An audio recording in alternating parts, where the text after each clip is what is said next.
What's up, savages? Terrence Popp here, Redonkulous.com on a Friday night, live from the lair. And I have, if you've been watching this show for a while, I started telling paranormal stories about six and a half years back. And then I would, every now and again, I would tell a couple stories here and there. And I've got a lot of requests for guys that, that haven't heard those stories, want me to tell them again. So I'm going to do that tonight. And this is one of my passions is the paranormal. And I think it started because I grew up in a haunted house. I have seen and felt a bunch of crazy ass shit in my travels. And listen, I am a calm, logical person. I am very observant. And I have seen things that cannot be explained. I mean, yeah, I don't care who you are, because when I saw some of this shit, I wasn't drunk, I wasn't high, I was in uniform. When I was overseas, and when I grew up as a kid, I certainly didn't use any kind of wacky tobacco or drugs or anything. But yeah, hopefully this will be a good one. Pour yourself a menagerie, turn the lights down, grab a bag of chips, because there's going to be some storytelling. Now, Blake's not here. I have Red Pill and Jimmy in the background, running interference for us, and we will bring them in as needed. And at the end, we're going to bring in a bunch of people who can tell their own paranormal stories, because this is a man's network channel and men should be allowed to talk about whatever the hell they want without having to worry about persecution and all that other bullshit. All right, so let us get started here. As a child, I grew up in two family homes. First one was in Oak Park, Michigan. It was just a little roach coach, 3-bedroom, flat. And not really too much happened in that house. I think mainly because it was built in like 1965 and we moved into it in like 1974. So it wasn't around that long before we moved in.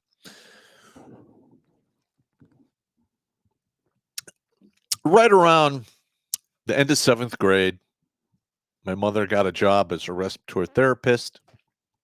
And lo and behold, now she has money. We buy another house in the neighboring city called Berkeley, Michigan. Okay, now this house was put in place, I believe, in 1934, and it was a Sears and Roebuck kit house. That's how it started off, and then it had a couple of additions put on after the fact. And the people who lived there before my mother took possession of the home were two lesbians who had been living in the house for 35 years. And then one passed away. And then the other one continued to live in the house for another, I think, 3 or 4 years before she had to go to a care home. And then she shortly died. And in my opinion, I think they never moved out of that house. And the first story we had, and this one is actually quite scary. We had been moved in maybe 8 months. I was in the middle of 8th grade, and my mother, my younger sister, and I were in the living room watching the TV. I don't remember where we were watching, but my mother used to have this large leather chair, and it was fairly comfortable. I sat in it all the time, and I spent many years, roughhousing and playing around on that chair and doing stuff. Nothing ever happened to me. Well, about an hour into the show we're watching, my younger sister starts screaming And these aren't like, play around, kid around, scream. We're talking blood curdling, fearful, I am going to die screaming. And it shocked the absolute shit out of me. My mother jumps up off the couch. I jump up on my feet. I'm like, what? Yeah, because I'm like 12 years old, 11, 12 at the time. And my younger sister was like 7 or 8. And out of the back of her arm, there was a copious amount of blood coming out. Now, I'm not talking a little bit of dribble here. I'm talking like it was running down her arm and was like, coming off her pinky at a crazy high rate, to the point where I actually reached up, grabbed her arm, and compressed it to stop the bleeding. My mother's like, "What happened?" And she's screaming, she's going crazy, telling me it burns and she's hurt, and she was just sitting in the chair, nothing else. And something had punctured the back of her arm, and it wasn't even a big puncture. It kind of looked like maybe it was like a pinprick, but there was absolutely no way the volume of blood came out of that hole as I saw it. And like, we tore that chair apart. We did everything we could. I even had my buddy Richard bring over his metal detector because I thought maybe in one of the cushions was a nail or something like that. Nothing. We never could explain it. And my sister had a very difficult time growing up in that house because she saw some of the stuff. I think she was attacked in some way. But I've always been sensitive to an extent to that kind of stuff, even as a very young child. And that one was the original wake up call that, like, oh shit, we are in a questionable residence here, because we couldn't explain it. And my mother was lividly like upset. She called her sister, who came over, who's a registered nurse. I don't like her, but that's another story. She shows up about 30 minutes later, looks at all of the blood, and the first thing comes out of her mouth is, did somebody sever an artery? That's how much blood was, it looked like a murder victim kind of scene. And once that happened, then I started really paying attention. All right. Now, because in this particular house, the two lesbians that live there, I don't care if you're lesbian, gay, bi, whatever. I don't care what title you want to give yourself. You're still a human being, and you're entitled to live a happy, healthy, carefree life if you can afford it. But they're lesbian, didn't have kids. And my mother was an amateur artist in her youth, and she had a self-portrait that she made of herself breastfeeding. I believe it was my sister. And we hung it on the wall going up the stairs. And that picture would never stay on the wall. It fell down at least 18, 19 times in a 1-year period. All right. And I'm talking, we thought maybe it was the nail. We put in a screw, and then we redid the cable on the back, and we hung it up. And on a few of the occasions that I would come home from school and the painting would be on the floor at the base of the stairs, the cable was snapped, like something grabbed it, pulled it off, and then dropped it. Because the third time I had changed the cable for the third time, and I was very meticulous about how I put that thing on there. And there's absolutely no way that a small picture, it was maybe about half the size of this board. It's not terribly small, but It doesn't have enough weight to do that. And it happened so many times, especially the last 2 or 3 times, it would happen in the middle of the night. Last time it happened, my mother came out of her room. I came out of my room because, I thought maybe somebody was breaking into the house. I go down there, say, Ma, it's the picture again. It fell off the wall. She's like, you know what? I'm tired of playing these games. Just put it in the basement. So we put the picture in the basement, and lo and behold, it stopped. That was pretty crazy. Next one. Now, if you live in an old house, and by the time we moved in, this house was considered old, things happen. Houses creak, they make noises, they settle. If the wind's blowing, you get used to those sounds that your house makes, especially after you've been there a couple of years, because you're in that environment. On many occasions, I can't even count how many times this would happen. But the one I'm going to tell you about happened in the dead of winter. All right. I think it was December-ish, couple weeks before Christmas. I come home. I am in the living room. I turn on the TV. I know I'm in the house by myself. I go into the kitchen. I grab a Coca-Cola in a glass bottle. The rest are counterfeit. Another video. Open it. I am literally standing in front of the TV, turning channels. In one of the bedroom doors upstairs slammed shut so violently it shook the house. So I immediately run up there to see what the hell's going on. My dog wasn't up there. She was down with me hanging out where she always used to be. There weren't any open windows. And it was my sister's door. And it had been slammed so hard, it actually developed a partial crack in one of the panels. Now, I've gotten mad before, and I've slammed doors.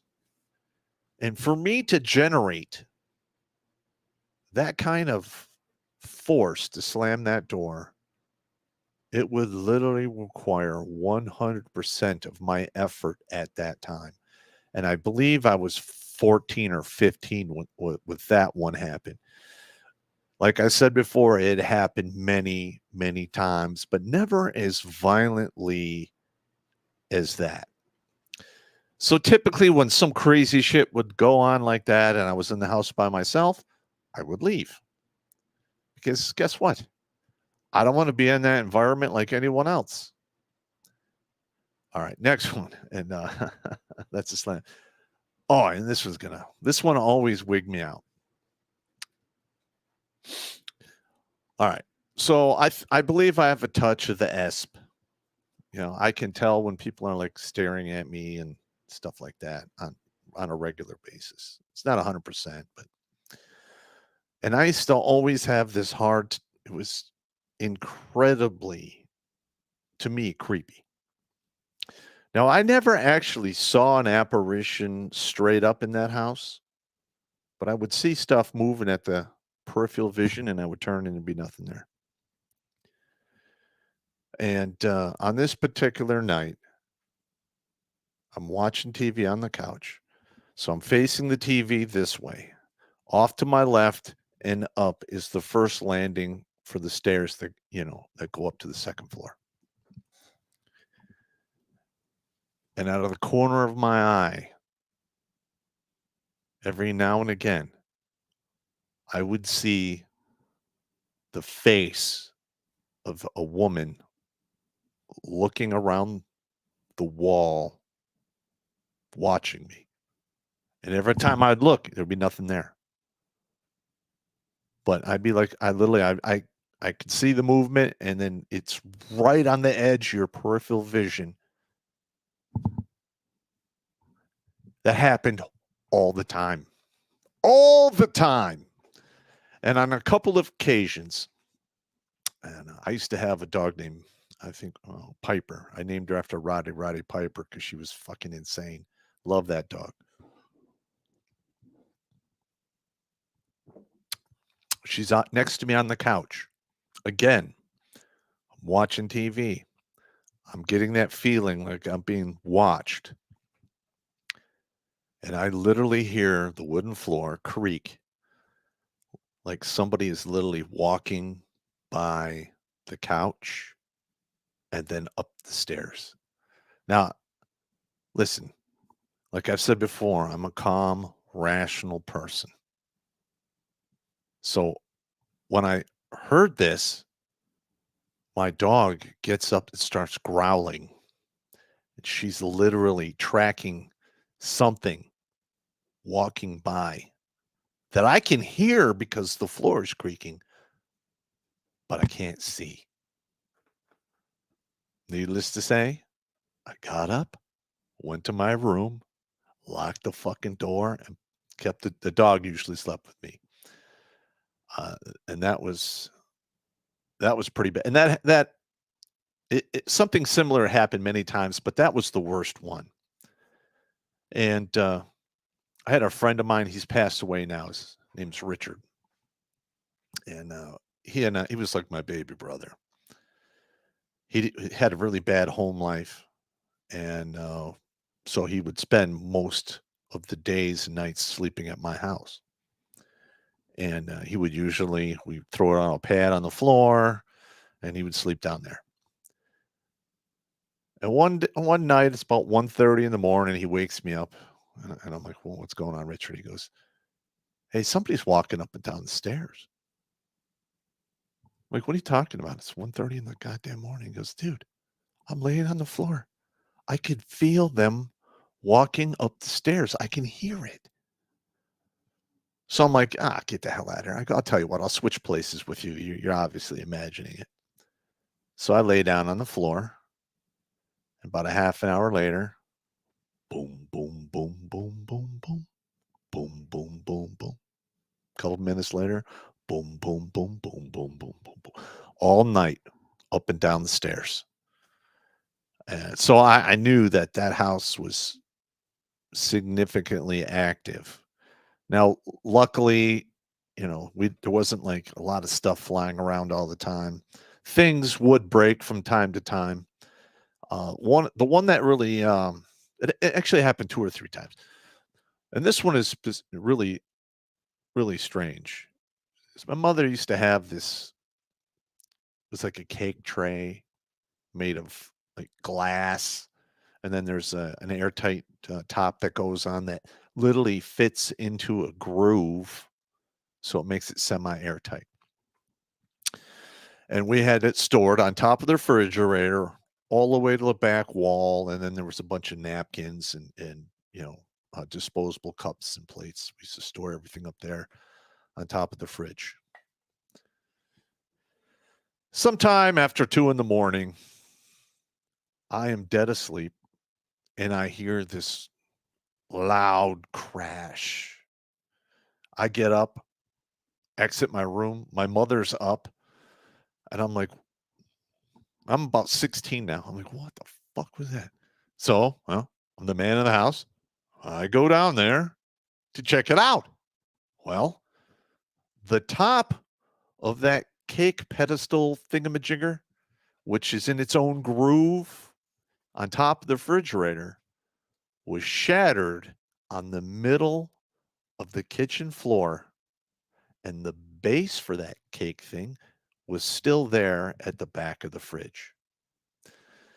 There was a couple other times where things would mysteriously fall and break on the kitchen floor. And on one occasion, it was like, again, sometime, between 2 and 4 in the morning, again, crashing down there. I go down there and there's like 2 glasses from the cupboard broken on the floor. And another time it was a plate, a bunch of silverware that was in the drying rack.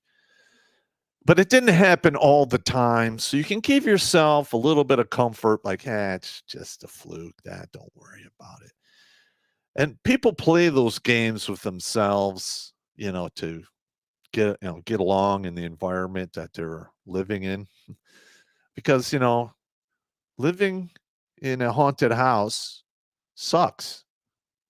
Now, granted, the house I grew up in wasn't like turbo nasty haunted by like evil shit. At least I never got that vibe. But there were times things happened when people did stupid shit in the house. My buddy Pete, I'm telling him that, hey, the house is haunted. I'm going through all the stories. He's like, yeah, He obviously didn't believe me.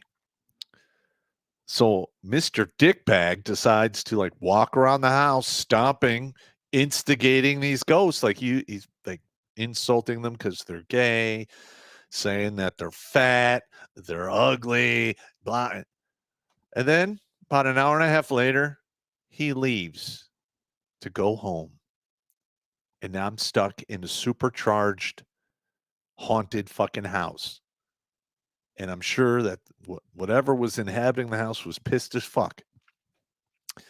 Because the next few days after that, there were instances of slamming doors, all kinds of crazy stuff. And on occasion, you would see the living room curtains like ruffle up, like you had left the window open and a gust of wind hit them. In the middle of the winter, it's not really that windy. The storm window's down, the other window's down. It's pretty airtight. And that happened maybe three times in the house. And it wasn't enough to like really freak people out, but yeah, it was. It was pretty creepy. Let's see, turn on. All right, this one here happened to my brother-in-law. His name's Joe. I'm not going to use his last name. My sister and him are divorced now, but he's still a good guy. I don't have anything negative to say about him.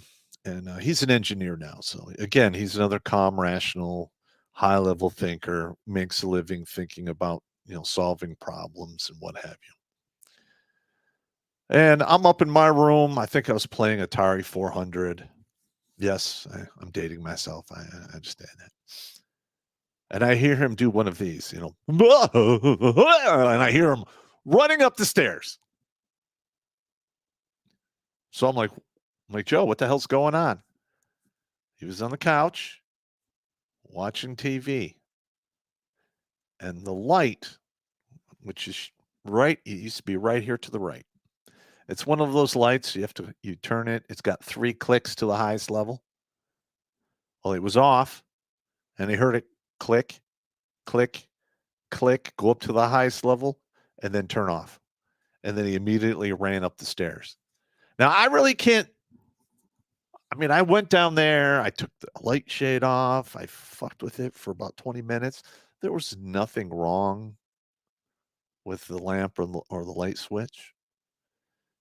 And so I fully believe that happened. Now, that never happened directly to me. I never saw that. I did on occasion would see the chandelier that hung in the dining room start moving on its own. Now, like if the heat comes on and the air goes to the ceiling, you can expect, a little bit of movement and stuff like that. But not, out of the blue, it just starts doing this. And that happened a couple times. And you just get used to it after a while. It's like, yeah, they're fucking with me. What are you going to do? They're dead. There's nothing I can do about it, But it is what it is. All right. Now, we move out of that house. My mother lost that house in a foreclosure, I think, when I was 35 or 36. So I buy another house in Berkeley. It's about mile and some change away from my mother's house. Now, this house I purchased it in 2008 when the real estate market crashed, and apparently the house was in disrepair, and there was rumors that it had been a, drug hangout house. Whatever. We move in. I spend a lot of money, getting it livable and getting everything up to speed. And nothing really happened in the house like it did in the first one. I mean, occasionally you'd be in the basement and something would move. You could hear it, but you never saw it. That could be anything. I would always, downgrade that. So it's the middle of the day. It's a weekend. I'm in the house. No one else is home. There's about maybe 10, 12 inches of snow on the ground. And as you watch the TV, off to my right, you go through the living room, and then there's a den, and then there's a big window right there. And it's just high enough that if somebody walks by, you would see them from about here up. And it just so happens, I just look that way, and I see a dude with a straw hat on, literally mosey on by that fucking window. And I'm like, oh, okay. I thought maybe it was a meter reader or something. So I go out to the back door because I'm gonna talk to the guy. Nothing. There weren't even tracks in the snow. I saw that same apparition on different windows about 2 or 3 times, in the 5 years I had the house before I had to PCS to New York State. My mother has seen it a couple times. So I decide I'm going to do a little research on the house that we own. And apparently that house was the house and the land around it, I don't know how many acres, used to be a apple orchard and a pear orchard. And the guy kept honeybees and stuff, I think. And I literally think it's the original owner of the house still tending to his orchard out and about in the property. And thank God I haven't seen that dude in the house at all. But I've seen it at least 3 or 4 times. My mother's seen it a couple times. My second oldest nephew, he lives there with his girlfriend now. He's seen it once. And it's pretty unnerving. You would think that you're living in a house where previous owners are still living there or existing there. Let's not say living because, they're dead. But it's pretty eerie and creepy when you think about it.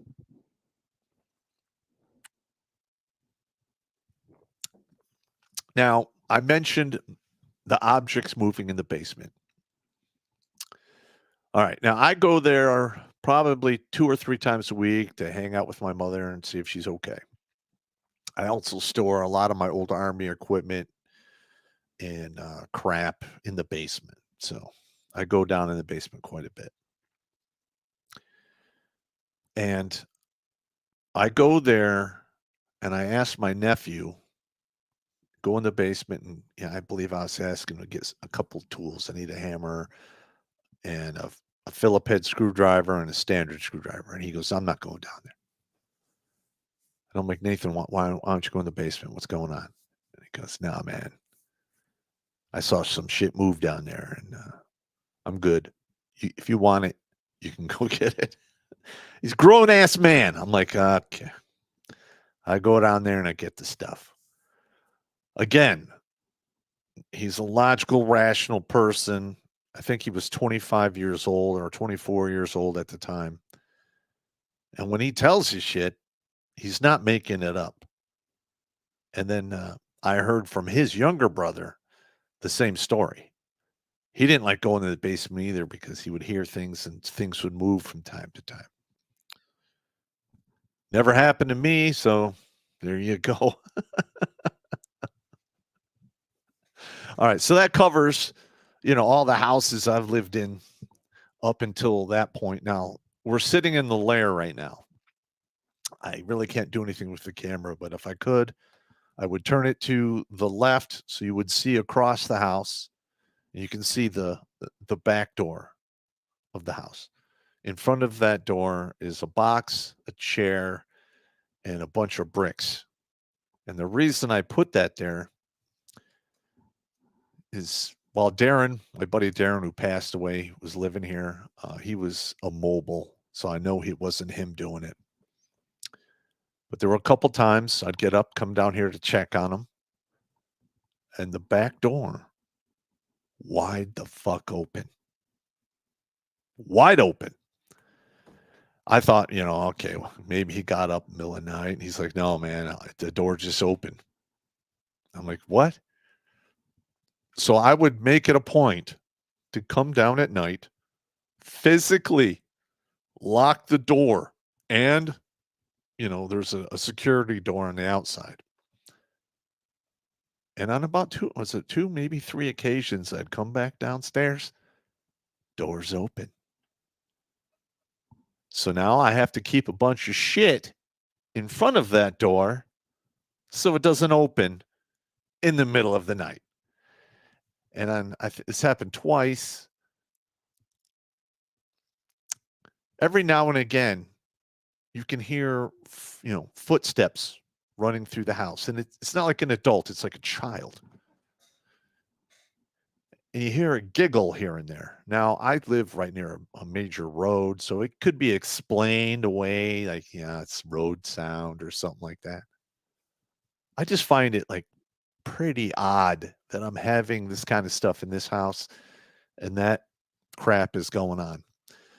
Now, my buddy Darren, before he passed away, this was about 2 weeks before he died, and I think this was some of his relatives, because he was dying. Let's face it, he was 600 pounds. He hadn't moved in months. He was in a bad way. Congestive heart failure, you name it.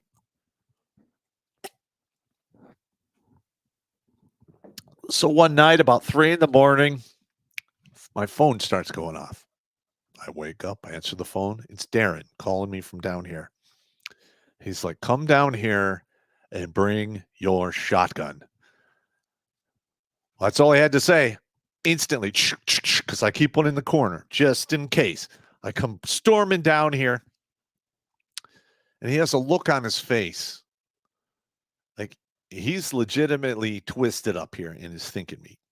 And I'm like, what's going on? He goes, someone's in the house. And I'm like, oh, shit. So I go right into clearing mode. I go through every bedroom. I open up the door in the basement. I clear the basement. All the doors are sealed and everything. And Darren told me that he could actually, because I would leave the kitchen light on for him, and he was seeing shadows walking around in the kitchen. And he literally thought someone's in the house, and he called me immediately. Now, he passed away, I think, 10 days later after that particular event. And I've never seen that. I've never had that problem. So I think that's what it was, because I believe in that. Like, if you live a decent life, you're a good person, by the time you pack it in and you're ready to leave your keys at the counter, there's people from the other side who come to get you because maybe the transition is pretty crazy. But that's the home life thing. So I'm used to the whole supernatural paranormal thing. Now, I'm not used to like the whole poltergeist throwing shit around thing. I don't know how I would handle that. And knock on wood, I never have to see or hear that shit. But I've been around it long enough that, it is what it is. So now I'm going to fast forward. And we're going to talk about Abu Ghraib prison.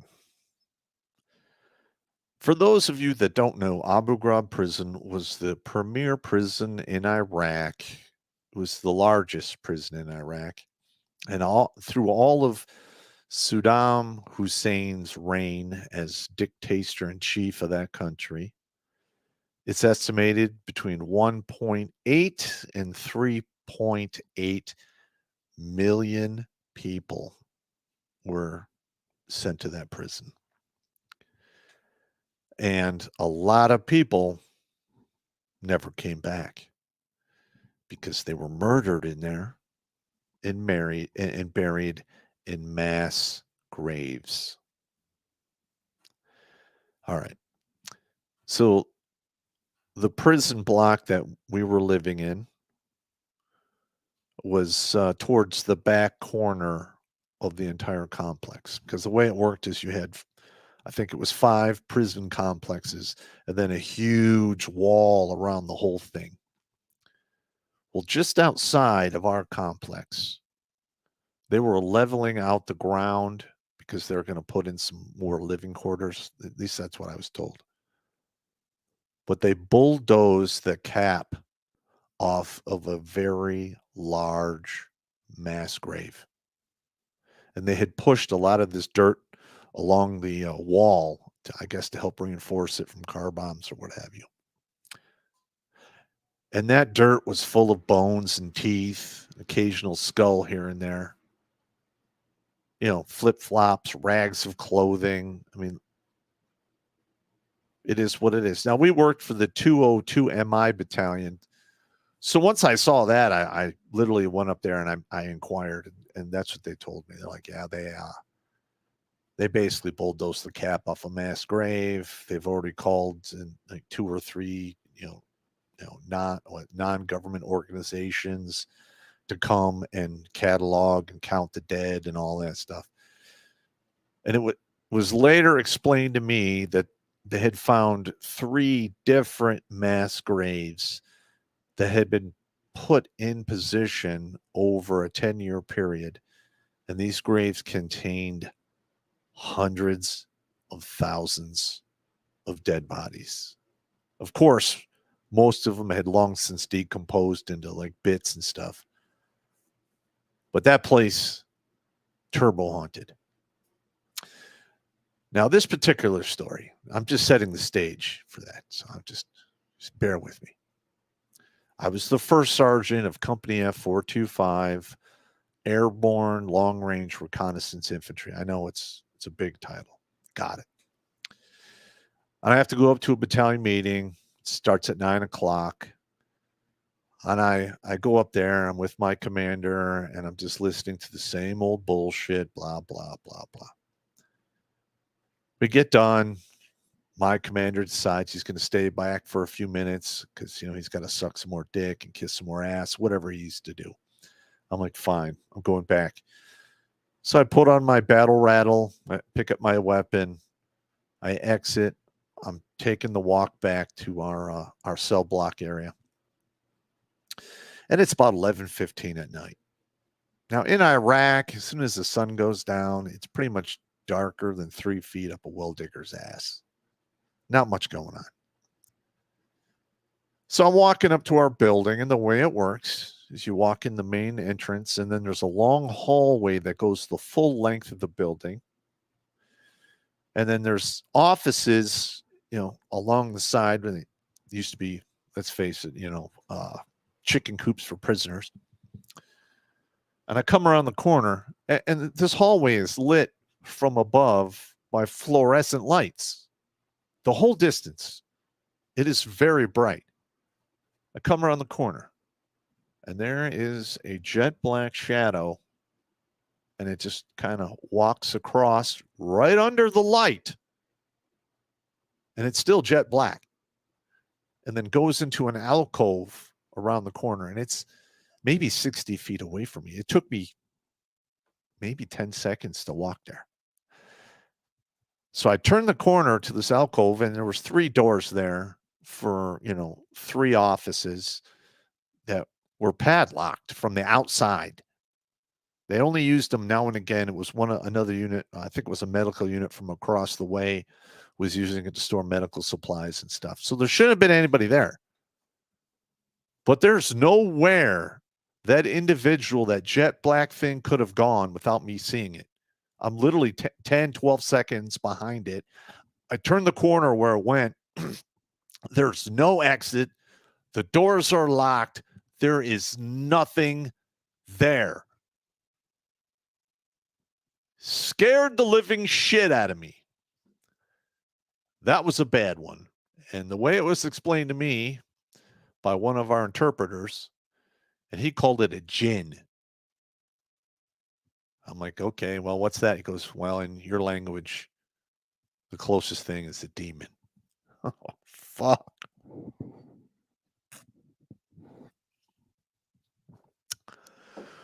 So that one creeped me out. Next one. I'm living in the back of one of the bays where First Platoon was living, and it was on the second floor. And I was living in the back in a old. They said it was a shower, facility of a toilet, but in reality, there used to be a tank there full of acid, and they used to dip people there until they died. And they had cleaned it all out, and then lo and behold, right where the acid tank was is where my fucking bunk was. So I had all kinds of horrible dreams and experiences living in that hellhole. This particular apparition was seen by at least 6 different people in that platoon. And the exit to the first platoon, you would, on the far end of the room, there's the entrance or the exit, and it goes down some stairs into a courtyard. You turn left, you go like another 30 meters to the porta pissers and shitters. Middle of the night, one of my soldiers going down the stairs, and now we lit the hallway at night with chem lights, so it wasn't like super bright, but it was bright enough that you're not going to slip and fall down the stairs kind of thing. Guy's walking down the stairs, and this 10-year-old child, little boy, literally walks up past him. He turns around like, what the fuck? Sees the kid go up the stairs and then walk into the bay. He goes, what the fuck? He goes up there, turns on the light, and he's like, there's a kid in here. Now, it's like, sometime after 1 a.m, everyone gets up. Parents got their weapons. Everybody starts flipping bunks and looking for this kid. They never found him. And it played out almost that exact same scenario 2 more times while I was living there.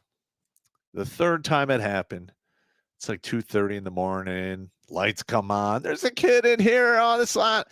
And I literally come walking out of my torture acid bath shower room, and I'm looking across the bay, and I make eye contact with the guy whose bunk is literally by the door. And I'm looking right at him. I go, yeah, kid's dead. It's a ghost. And I turn the lights off. Next day, he's like, hey, First Sergeant, could you kind of work it out so I don't have to sleep by the door anymore? I'm like, yeah, no problem, bro. So we moved him.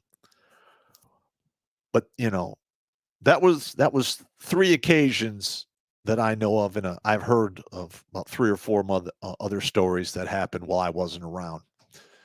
And the way it was explained to me is the prison area we were living in was for political prisoners, which were treated worse than murderers. They were like pretty much murdered, and there was a wood chipping machine in the back. Why you need a wood chipping machine in the desert? Well, I know why, but it's just incredibly gruesome to think about. All right. Next one. Now, this one happened in the middle of the day. It was like 2 in the afternoon-ish. I came back from lunch. I had come out of our talk, and I was out in the courtyard and sitting in one of those canvas chairs things under a camo net to get some shade. And behind me, there was a building that was all boarded up. And all the windows boarded up, bolted onto the concrete, plywood over the doors. And I'm sitting in this chair, and I hear boom, boom, boom, like somebody's pounding on this 4x8 piece of plywood bolted over the door. And I'm like, what the fuck? I'm like, you're not supposed to be in there. So I walk around the building and I'm like, hey, get the fuck out of there, man. This is bullshit. You're trying to scare me, Nothing. Not a goddamn thing. I'm like, okay. It's haunted. Let's just I'm like, just going to my fuck it. I'm doing my mantra to calm myself down.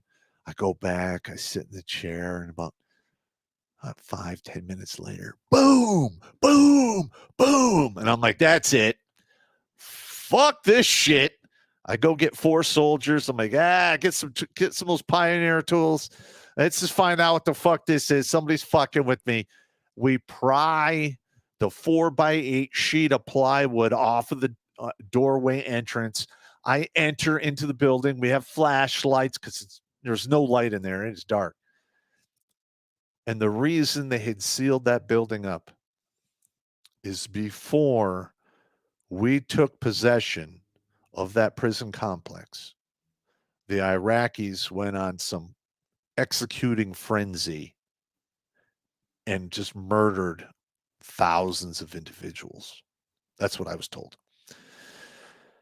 Well, the bodies had been taken care of, but the walls were literally covered in brains, hair, blood, bits of flesh, just dried to the fucking walls. And it stunk like death in there. Like to the point where, you feel just that low grade nausea, like when you're taking out the trash and you get that whiff of that just nasty air and you're like, ugh. That's the feeling I'm talking about. And I don't remember who the soldier was, but he's like, hey, First Sergeant, I don't think we should be in here. And I'm like, you think? So we sealed it back up. I reported it up the chain. I got my ass chewed for opening it.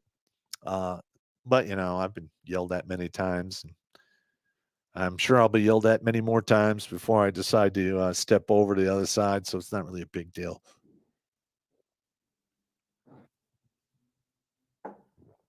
The next one. All right. It's about 9:00 at night. It's dark. And I'm walking back to our building. And I see a bunch of Huas hanging out, sitting in chairs, looking across the field where this mass grave was located. All right. So it's the middle, it's dark. And, the Iraqi construction is probably not that trustworthy because you can see light coming through the wall. I know it's weird, but it was it's supposed to be a cement wall, but light would come through it. So there were some vertical cracks and stuff. And every now and again you hear like, you see it? There it is. And that gets my attention. I'm like, what the fuck's going on? I walk up there. I'm like, what are you guys looking at? He goes, hey, First Sergeant, there's shadows or something moving out there. And I'm like, get the fuck out of here. So I go get a chair, move it over there, and I sit down and I'm like, and I'm watching. Sure as shit. You can see the white wall, the farthest outer wall, and there's a couple cracks where light's coming through. And every now and again, you'd see a shadow pop up and move and go down. And another one pop up, move and go down. And I'm like, okay, well, have fun with that. I'm going to wash this out of my thinking meat and go to bed. So I got up and left. But that's the kind of shit that we had to deal with. And, you would hear stuff from time to time. And it was really bad for this 2-week period when first platoon, or maybe it was 3 weeks, first platoon got sent up to the Syrian border. And they were doing what they do, which is patrolling 6-man teams or whatever. So I'm living in the acid dip room. Nobody is in the bay anymore. Everyone's gone. They packed up all their shit. They stacked all their bunks in the corner. There's a couple of Foot Lockers waiting for him to come back, but everything else is gone. Nothing there. And this happened more times than I can remember in that 3 or 4 week period. Is you could hear feet. There's no shoes. It's just that like of feet when the sound that feet make when you walk across concrete happened all the time. All the time. I can't even tell you. I mean, it happened at night. It happened during the day. There was times it would happen. I had 2 or 3 people with me. I'm like, do you fucking hear that? They're like, fuck yeah. Is there an animal in here? I'm like, no. It's fucking dead people walking around. You can fucking hear them. And they're like, oh, I'm getting the fuck out of here. Listen, it was unbelievably creepy. Not to mention, there were many times I'd wake up middle of the night and you would hear people talking in Arabic.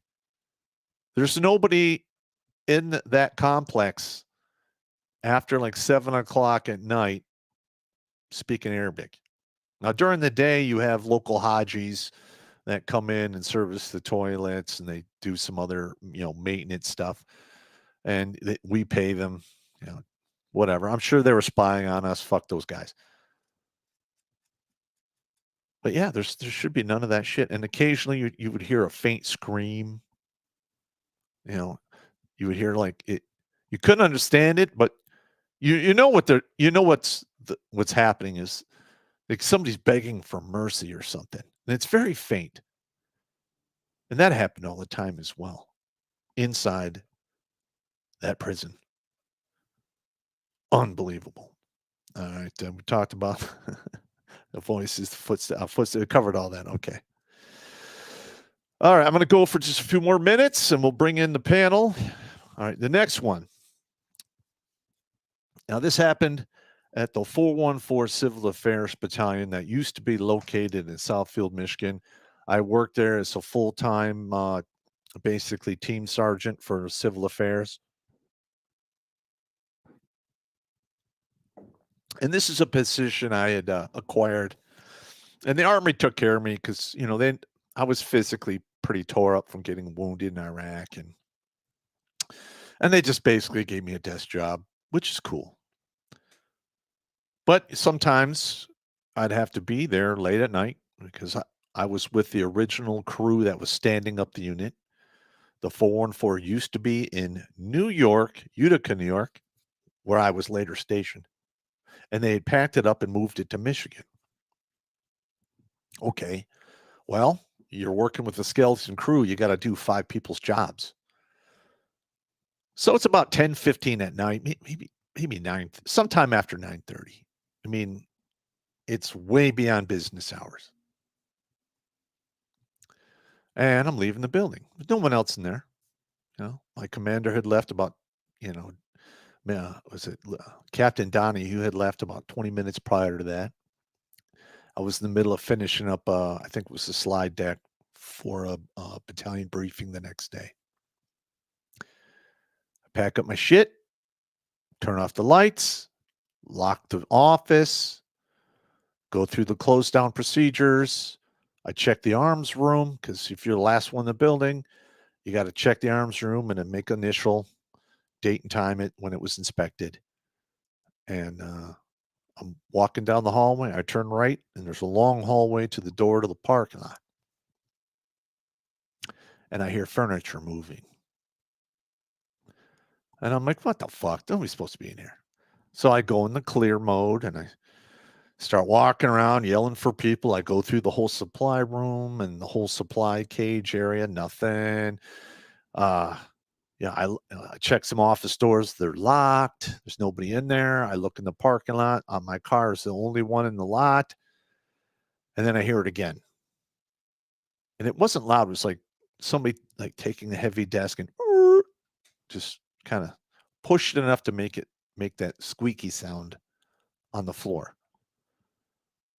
I'm like, okay. I walk down there to one of the classrooms. I turn on the light. Now, that particular classroom, what they do is they'll strip all the wax off the floor. They put the furniture in position. And then I think either they use boot black or a permanent marker and they put dots on the floor where all the furniture goes. Once you re-wax the floor, the dots are there, and you just put everything back. And I know it had been, we hadn't touched that room in about 2 or 3 days. I mean, I think it was the week after a drill. So I literally was there and I watched them, sweep and mop the floor, buff it, put all the furniture back and leave. And then we shut the door and nobody else is there.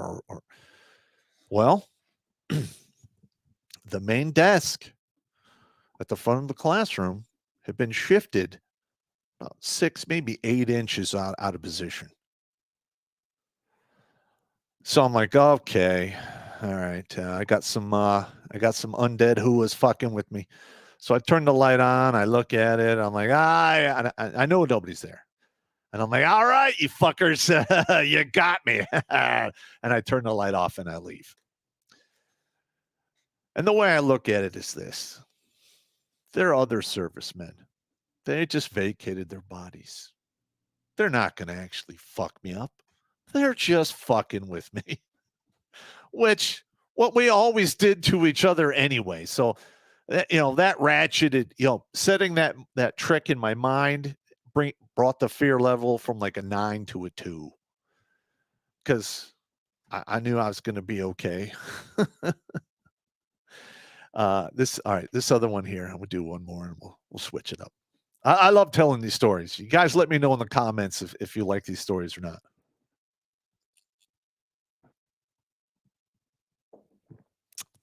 Okay.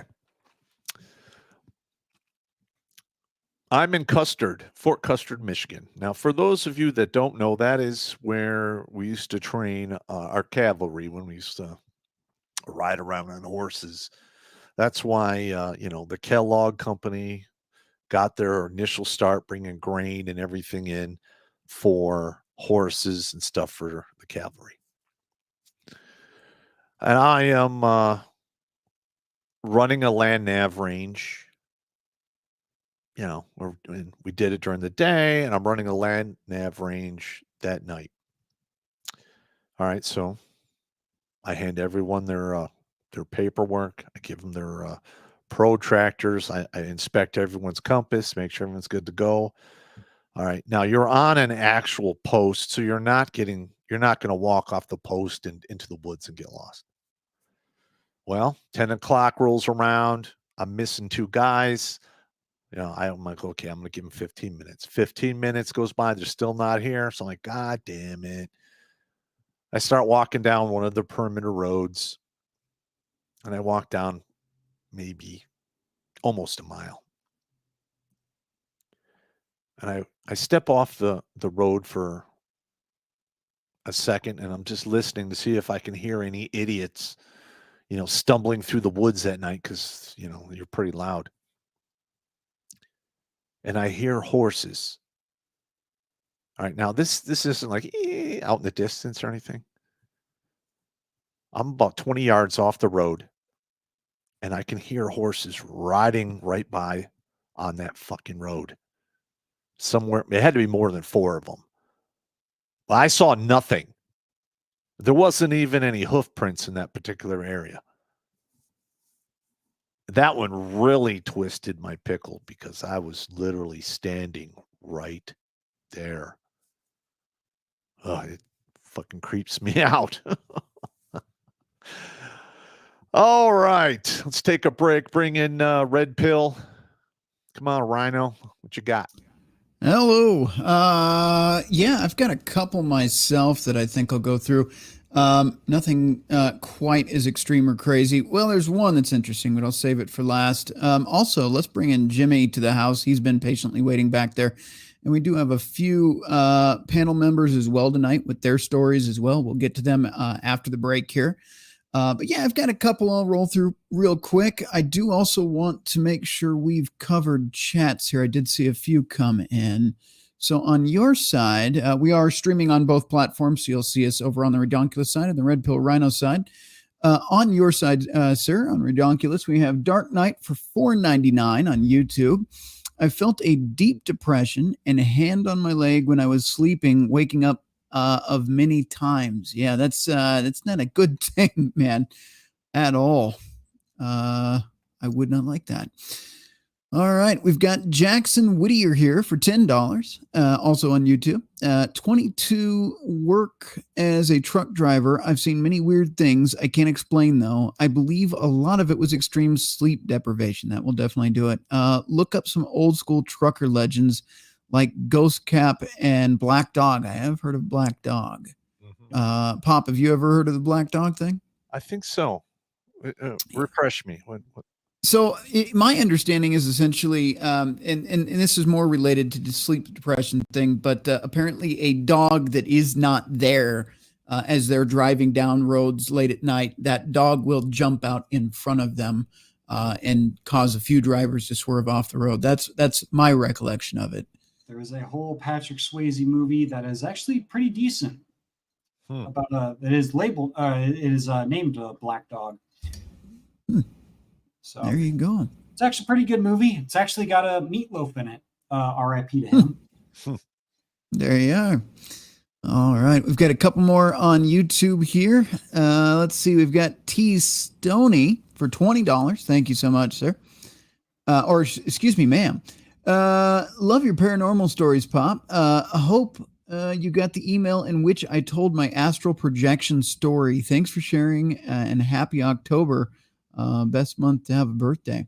I did check the emails. I didn't see anything there. If you could resend it over to us and just put your name in the subject line and astral projection story, we'll see if we can get that up and read that on the show. Also, sure. We have Jackson Whittier again here for $20. Once I was hiking near Bend, Oregon, Lava Butte, and as I walked further in, I felt a presence and like someone or something was watching me, and it intensified the further I went in. Eventually I got freaked out and left. Yeah, I don't blame you.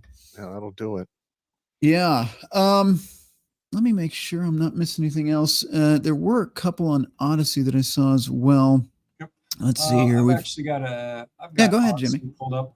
We got Ellie Card 1776. This is whoops, there we go.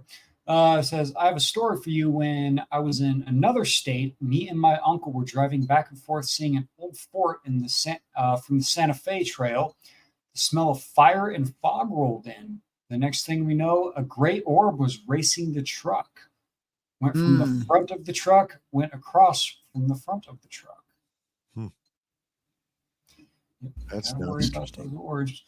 Let's see. Maverick 7508 says, dropped my first ethereal encounter in the Redonkulous 12 email. Ooh. Let's see. Let me take a look here. I got everything opened up here. Let's see here. See if I can find it here. That's another one that may or may not have jumped in here. So was that Maverick? If so, I see that one. Yep, there it is. Maverick 7508. Yep. Apologies for that one. Looked right over that. It says, I remember my first ghostly encounter.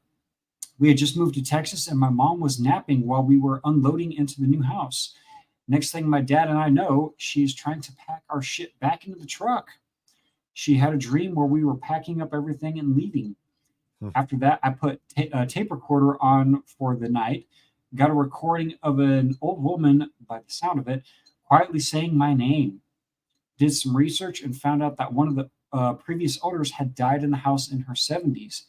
Guess she sussed out my mother's natures too, since she did not like my mother. Yeah, it is. It's quite the creepy feeling when you have an astral projection or a what do they call it? EPV or electro voice phenomenon. Yeah. That it says your name or someone that you're close to's name, and you have no history with that building whatsoever. It is quite the crazy situation there. So you got a Space Marine here with his next one. He says, here we go. There's lots of crazy stories about weird artifacts and mummies that were found by the military during the Iraq War. Have you ever heard of anything that leads you to believe that the stories might be true, or do you think it's all bullshit? What are you talking about? They must be talking about what's his name? Gilgamesh's tomb. Oh yeah, Yeah, I've heard a lot of stories about that, and I myself, I didn't see it. I didn't get a chance to check it out or anything. But while I was in Iraq, they talked about that all the time. Yep, that would definitely do something. Some of the local nationals that I would talk to would talk about it as well. So, I mean, Oh yeah, apparently it was put out on the Iraqi news or whatever back before Saddam fell. So I don't know. Yeah, I mean it does seem kind of weird that the news reports they find Gilgamesh's tomb and then we're invading Iraq. It's kind of weird. Yeah, a little bit. And then of course you've heard the stories about the red-haired giant in Afghanistan. Yep. I do remember vaguely hearing about that one. All right, Jesus now, Christ. I heard the story, and then at the end they talk about how a helicopter came and picked it up and took it away, and there was a lot of questions asked. While I was in Iraq, we had actually found, I think it was a pallet or half pallet of NBC rounds. Nuclear they're basically chemical weapon shells for a 155 or 152. And they took the truck and they drove it up to Victory and they had it isolated, and it was there for about 2 weeks. And then I get a call that they want me as the first sergeant to go down there and confirm this is the actual truck. So I'm like, okay, I get in the afternoon convoy. I roll out there. I talk to these guys. There was a warrant officer. There was a E7. I don't remember their names. And there were 2 guys in civilian clothes. And they're just like, hey, First Sergeant, is this your guy's truck that you parked here? Blah, blah, blah. I'm like, yeah, that's it. And they're like, okay. And literally, they took this pallet of munitions, moved it onto this aircraft, and gone. And I'm like, where they taking it? And they're like, take what? I'm like, I see what's going on here. You sons of bitches. But they do that. They make shit disappear. I mean, I saw it actually happen. It never hit the media or anything. Well, of course not. Well, the only reason I'm talking about is they didn't have me sign a non-disclosure agreement so they could fuck off. Right. Gotta love those ones. See, moving on to the next one here. We got Alley Card 1776 coming back. It says he's creating an index of cryptids and paranormal. Ooh. Here we go. We're gonna have to definitely delve into that one here later Heck on. Yeah. The cryptids. We got cryptids and paranormal. Yeah. Yep. And we got slowly go insane with 2 in a row here. His first one says I may have been possessed once, but I think it was an angel, not a ghost. I was playing soccer as a kid and suddenly passed out. I came to later on and my feet were elsewhere. Everyone cheering, and I asked what happened. They said that I ran the ball past everyone else, passed it, and we scored. His second one coming up is I was not in any way good at soccer back then. Certainly could not do that, and even if I could, I had zero recollection. Seizures and stuff cause you to flail on the ground, not to do something better than normal. Not sure why ghosts or angel or whatever likes child's soccer, though. Well, that is there is quite a conundrum when it comes to the children and the possessions, and also the let's just say those not on the good side of the paranormal spectrum that will take the appearance or mannerisms of a child to lead the mortals into a false sense of security. Yeah, that's right. Oh. Don't mess with that shit. So, yep. So yes, if you hear a child laughing, it is a flip of a coin of a what the hell is that? I can't remember what the word is. Where it's a repeat phenomenon. Okay. Or when it's something that's actually quite mischievous. Just to put it in that what you're way. experiencing, what you're talking about is this is the theory. You have basically background hauntings where you see or the same thing happens over and over again. It's like that area is caught in a loop of some type. Yep. And then you have the intelligent hauntings that interact, and Mm-hmm. those are the creepy ones right there. Yep. Oh yeah. Don't get me wrong, it's all creepy, but yeah, it's if you run into an intelligent entity, Mm-hmm. be very, very careful and respectful with it, because we're gonna get into that in a minute. Yep. Yeah. So we've got just a couple more over here on Odyssey. Oh, excuse me. I got Alucard 7076 coming back. Any cryptids and paranormal creatures? I already have Bigfoot and Dogman, so don't ask. Oh, well, okay. The only cryptid stuff I have is I actually didn't see it, but we were in the squally rainforest in Washington. I was with the 2nd Ranger Battalion. We're just doing training.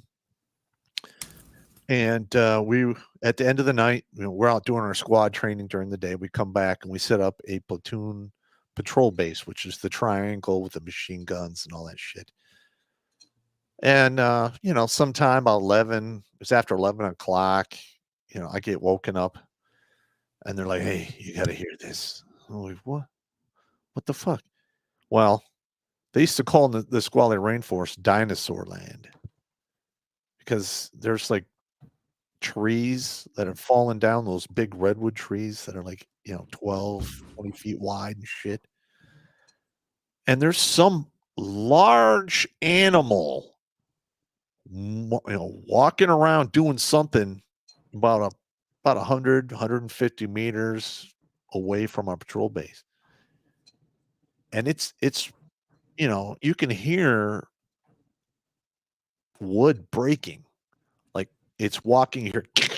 I mean, we're talking, it sounded like 4 inches of these limbs just getting broken.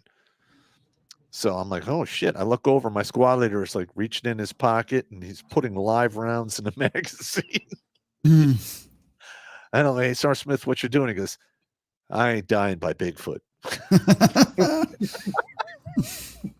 And I'm like, he's got a point. He's got a point. Now, we never saw nothing, but that interaction, after I saw my squad leader pulling out live rounds, every time I went to the field after that, I had about 10 live rounds on me, just in case you got to fuck shit up. Yep. You never know.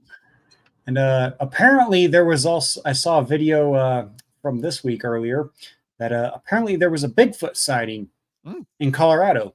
Yes, sir.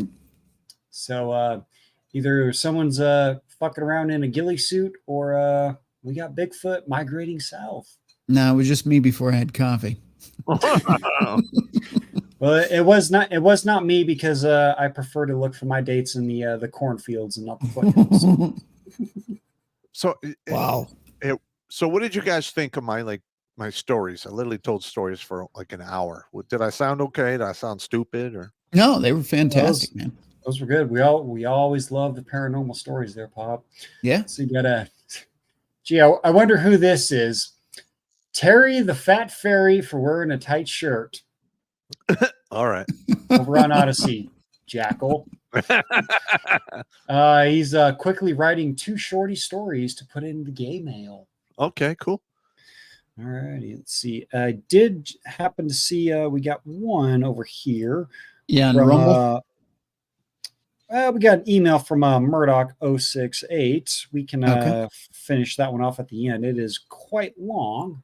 We'll definitely save that one for one in the chamber there. Let's let's see, jumping back over here to finish up the chats over on YouTube. Got a see Jackson Whittier, $20. Thank you very much, good sir. Said once I was hiking near Bend, Oregon, Lava Butte, and as I walked further in, I felt a presence and like someone or something was watching me, and it intensified the further I went in. Eventually, I got so freaked out and left. There you go. All right. Over on Rumble, really quick, we have Stasher for $5 on the Redonkulous side. We went to the beach. While we were swimming, we lost my keys. We spent 30 minutes looking for them. As we were walking back to our car to figure out what to do, we heard them drop behind us. Interesting. That's no good. No. Well, at least you got your keys, though. All right. And then it looks like we got MGTOW Mando. This is over on my MGTOW for $2. Thank you, Mando.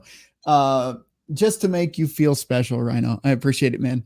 Pretty much all of our guys are watching on the Redonkulous side because there's cross-pollination there. But thank you, Mando. I appreciate that. He's jumping over on the Redonkulous side and says drops $3 just to mess with Rhino. All right, I think we're all caught up on my side of things. I believe we are caught up on your side as well. So I'm going to jump into a couple here really quick. We did have one. You've got one more? We did. Yep, we had one pop in on a YouTube side on the Redonkulous side. We got David McFarland dropping $20. Thank you very much, good sir. He says the stories are great, Pop. Yep, thank you. Everybody loves the paranormal shit. Yeah, I didn't tell this story about when I went fishing while I was in New York and everything went silent. That's never good. That was fucking creepy. No, man. Yeah. I've got something similar to that. I've actually got a couple in the chamber here, so I'm gonna jump in here and do my thing. I'll start off with the least eventful of them. So I was, as growing up, my dad was a radio DJ, radio station. He was an oldies DJ. And back in the day, he worked in, I don't want to give the radio station name away specifically, but he worked in a town in which there was a pretty severe flood. And apparently, the legend goes that there were some people that got trapped in the basement of this particular studio of the radio station. So the main radio station was up above, but he did some recording stuff down in a little tiny studio down there. And it was a creepy ass place. So he took me down there, and it's got like brick walls and it's all abandoned. There's only this one little recording room and like one other room off to the side, but the rest, there's like a stairway going up, and then the rest is just this brick wall. Now in the back of that brick room is like this old, I don't know if it was a closet or what it was, but it looked, and this is where I don't know if my dad was screwing with me or what, but this is why this became really weird really quick. It looked like part of the wall was dug out, and my dad tells me, according to the story, that those were people trying to escape as the water was flooding in. They couldn't get out the other door. So I don't know if I put any merit into that, but this is where it gets weird. I'm about 7 years old at the time. And I kid you not, I see my dad walk down back towards his little studio to go into the recording room, but then he goes up the stairs, right? Mm-hmm. So I follow him up the stairs, and he's not there. He's not upstairs at all. And I'm yelling his name at this point, like, Dad, where are you? And he hears me, and he's down in the studio. So I watched him walk up the stairs, but he never walked up the stairs. So that was the first, I don't know what that was, but I clearly saw him walking up the stairs, and then he just disappeared up there. And then he was back in the basement. That's creepy as fuck, bro. Yeah, so that one was a little weird. I've kind of have a history of this. We get into another one. This one had a lot of stuff going on. So I lived out in, I can give that away. I don't really care. You guys already know most of my stories anyway. So I lived out in Black Forest, Colorado. If you don't know any of the stories out there, there's a lot of stuff that goes on there. But I lived out on a 32-acre property or something, and we had like an adjacent field with some trees out there. And I grew up with a buddy of mine. His mom was big into the spiritual stuff. And she said, look, some stuff happened out here. Apparently there was some kind of Native American massacre thing that happened in this particular area. So, me and my buddy, we'd go walking around out in these woods, just, fooling around. And it always had this really odd feeling. I don't know how to explain it. You just felt like something was there watching you, right? And at first it was pretty intimidating, but I was always pretty respectful of the land, didn't do anything to irritate anything out there. And so at some point it became comfortable to go out there. I used to go out there and hang out, just spend, a couple hours in the wood just hanging out, goofing off, whatever. Right. And one night, me and my buddy, there's a couple stories here. Me and my buddy are walking through the field. This is more towards my property. And we're just walking through the field and there's normal noises. There's frogs, there's crickets, you hear all sorts of stuff out there. And all of a sudden, this is going back to what you were saying. Everything just went dead silent. Yeah, everything And but the wind. yeah, no, nothing, no wind, no nothing. Just everything just stopped. And I looked at him because there was already weird stuff we had encountered there. But I looked at him. I'm like, you notice anything? And he's like, no. I mean, yeah, but do you notice anything, like any noise? He's like, no, I don't. And all of a sudden, we hear these coyotes everywhere, which this sounds like, okay, coyotes, but they didn't sound like coyotes. They sounded like the screams of hundreds of people just going off all around us. And of course, we heard something running towards us, but there was nothing there. We just heard it.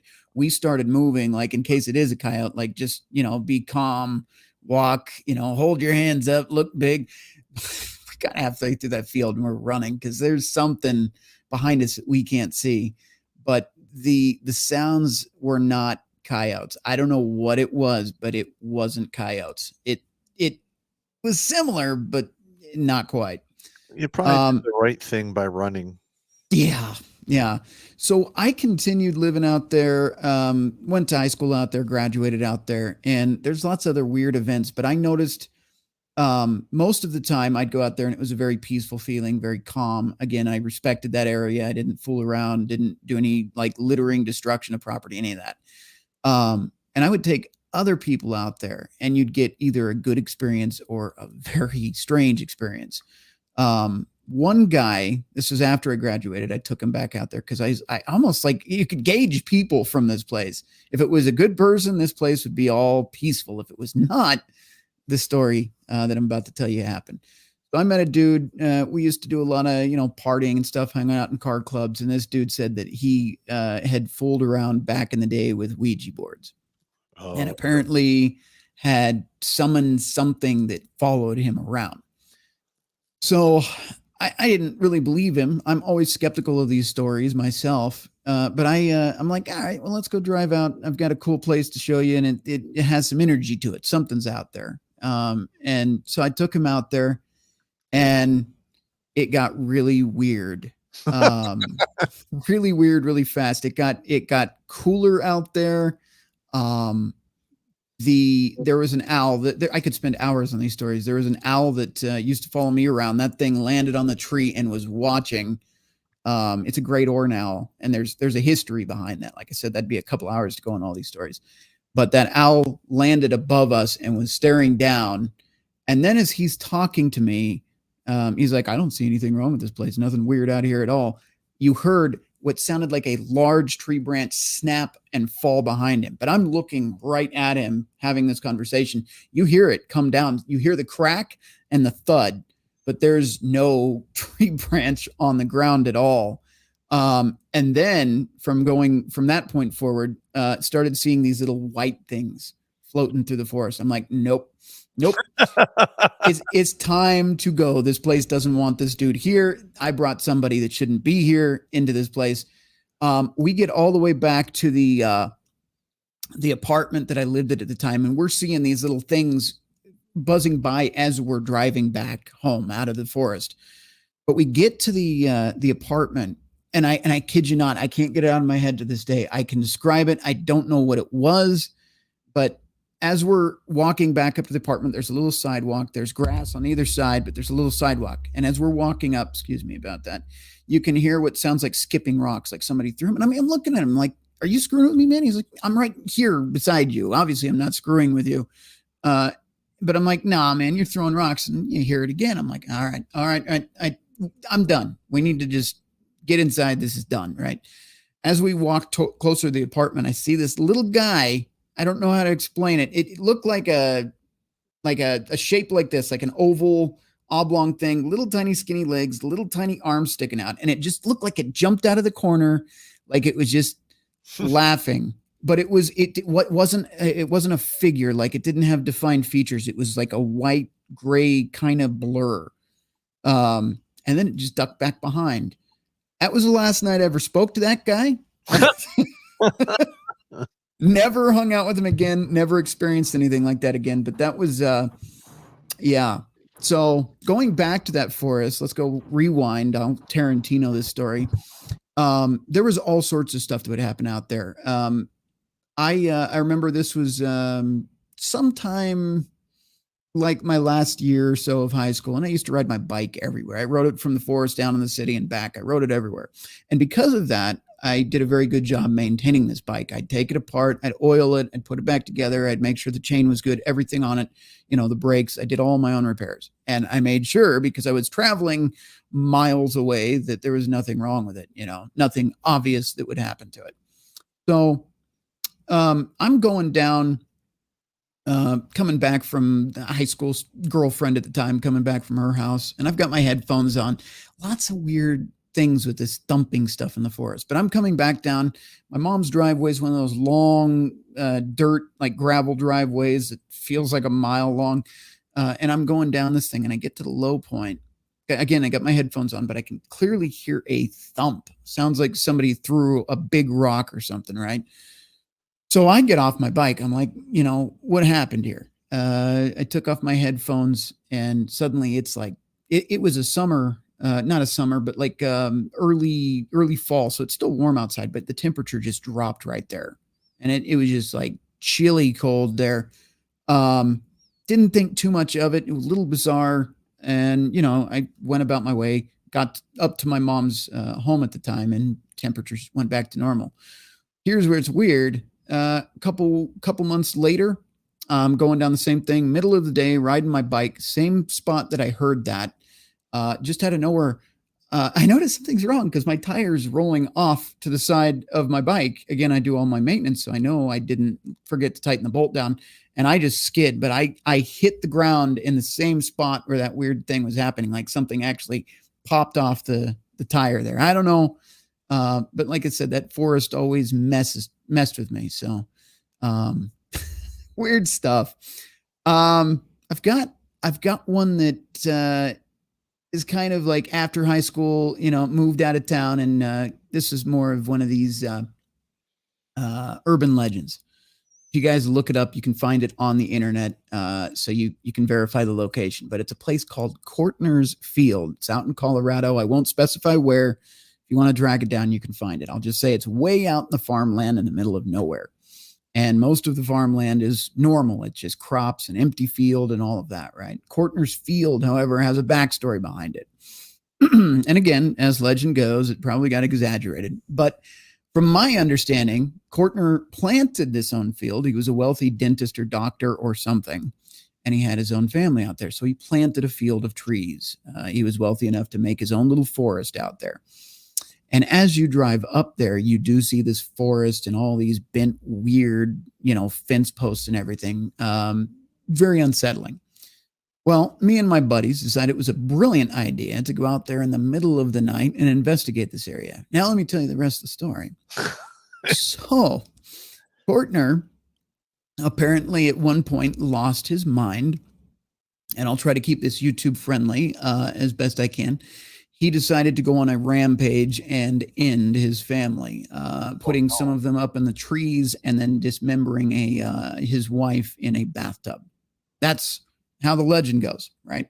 Okay. And then I believe took his own life with a shotgun. That's my recollection of the story. Now, we go out there in the middle of the night, and of course, it's one of those, just warped barbed wire type big, fences.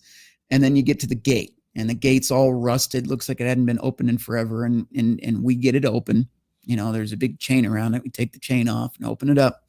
And we all walk out there in the middle of the night. Brilliant, as we were, thought we were invincible right after high school. So we all walk out there, and, it's creepy because it's the middle of the night and you're already, on high alert because of the story, and apparently it's super haunted out there. And we walk out there, and I guess the house was burnt to the ground at one point. So I don't know when or by who, but it was burnt to the ground. And we did find the house. And we walked up to it. It was just a bunch of rubble. And apparently, a few friends of mine that had gone years before remember the tub that we're talking about was in the basement. It was one of those weird old tubs, kind of sat on its own with the legs. Yeah. Well, the tub was there. It was above ground, and it was sitting in the middle of this field surrounded by all these trees with this burnt down remains of this house. And the tub, granted, looked like something out of a horror movie. The paint was cracked and chipped, and you could see rust, and it just looked like, nope, this ain't right. And I do remember we saw an orb shoot out of that freaking thing.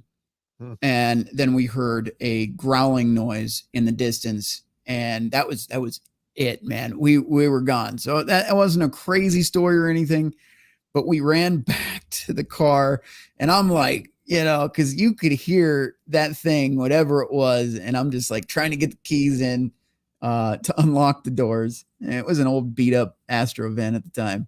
But yeah, Courtner's Field, if you've ever heard of it, or if you've ever been to Colorado and you haven't checked it out, it's probably still out there. Don't know what condition it was in, but yeah, a little orb shot out of that bathtub, and that was like, nope. And then you heard the crackling coming at you, and it's like, I'm good on that. All right.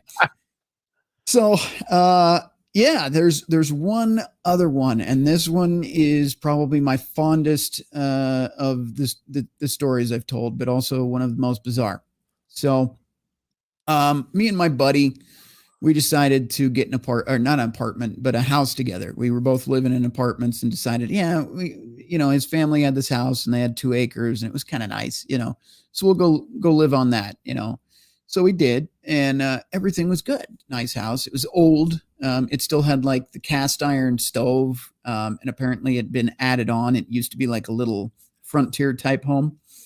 And so we're living in there for a while, and weird things started happening. Initially, it was just bulbs burning out all the time. And it's like, okay, that's no big deal. Bulbs burn out.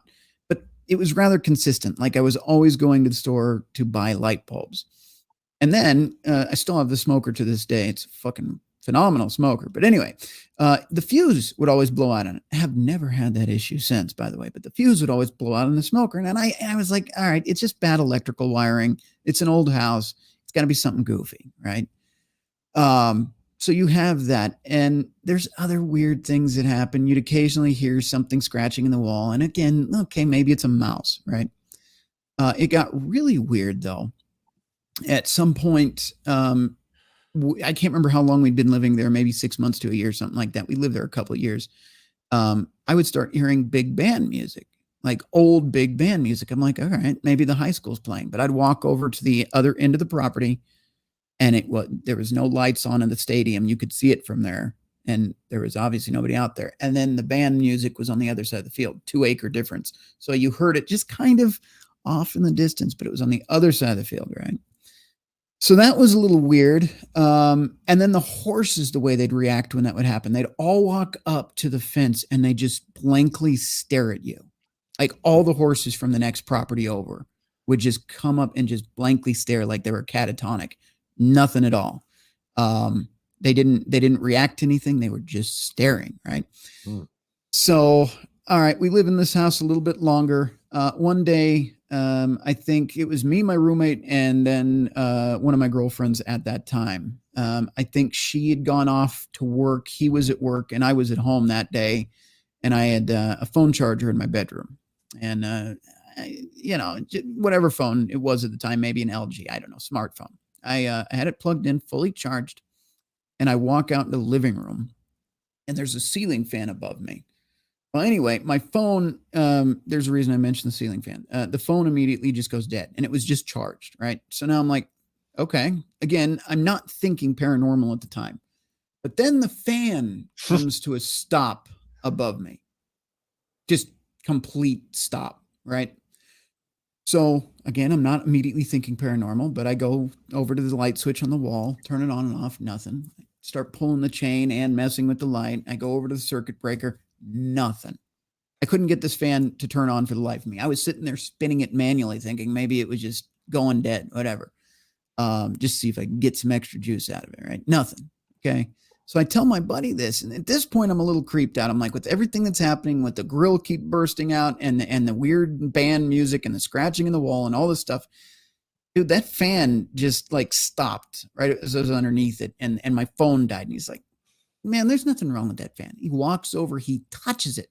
I shit you not, just touches it with his finger. He's probably watching tonight. He knows about the story that we're doing this show tonight, and he just touches it, and it just starts back up. That tripped me out. All right. So at this point, I do contact a local priest that I knew.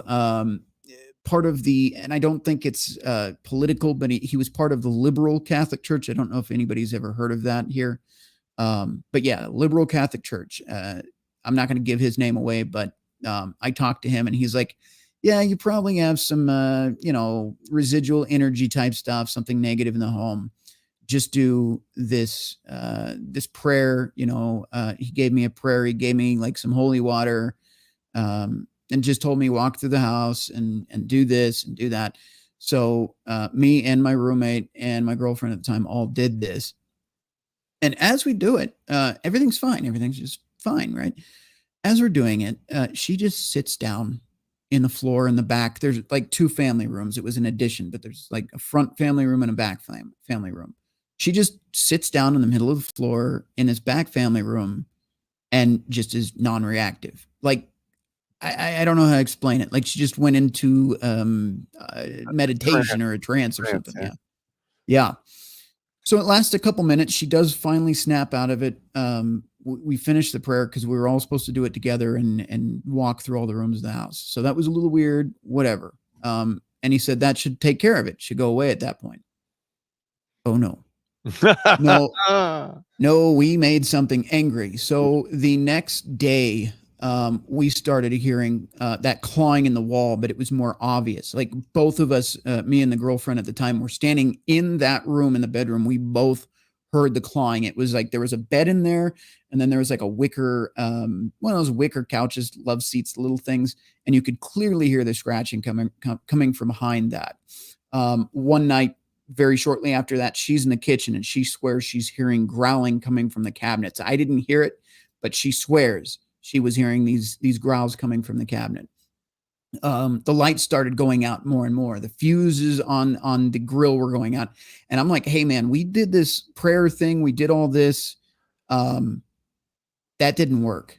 So he's like, all right, I'll come out. We'll take a look. So he brought himself and another woman out.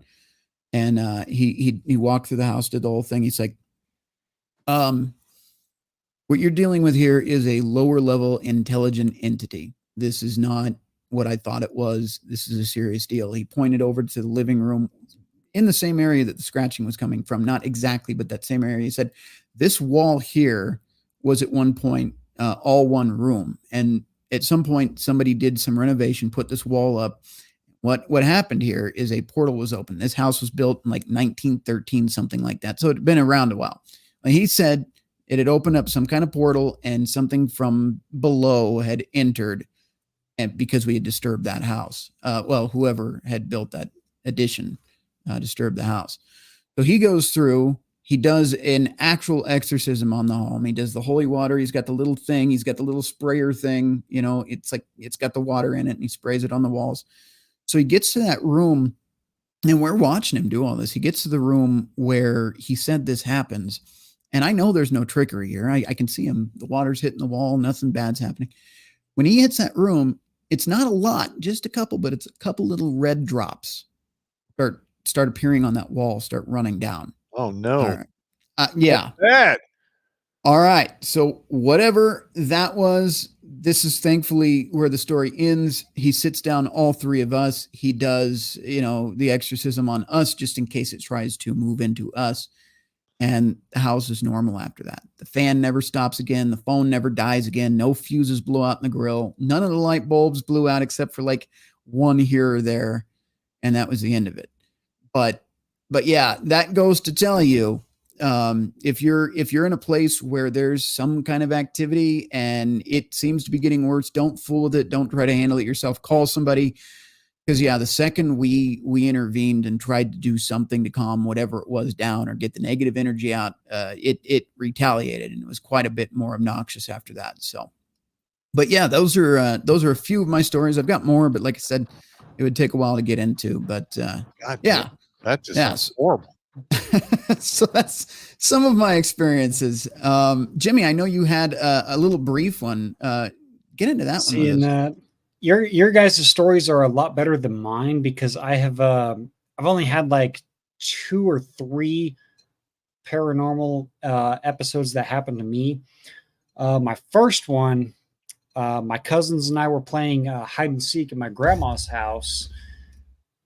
This was way before because both my grandparents are passed away right now, and the house that they lived in was completely fucking leveled and whatnot.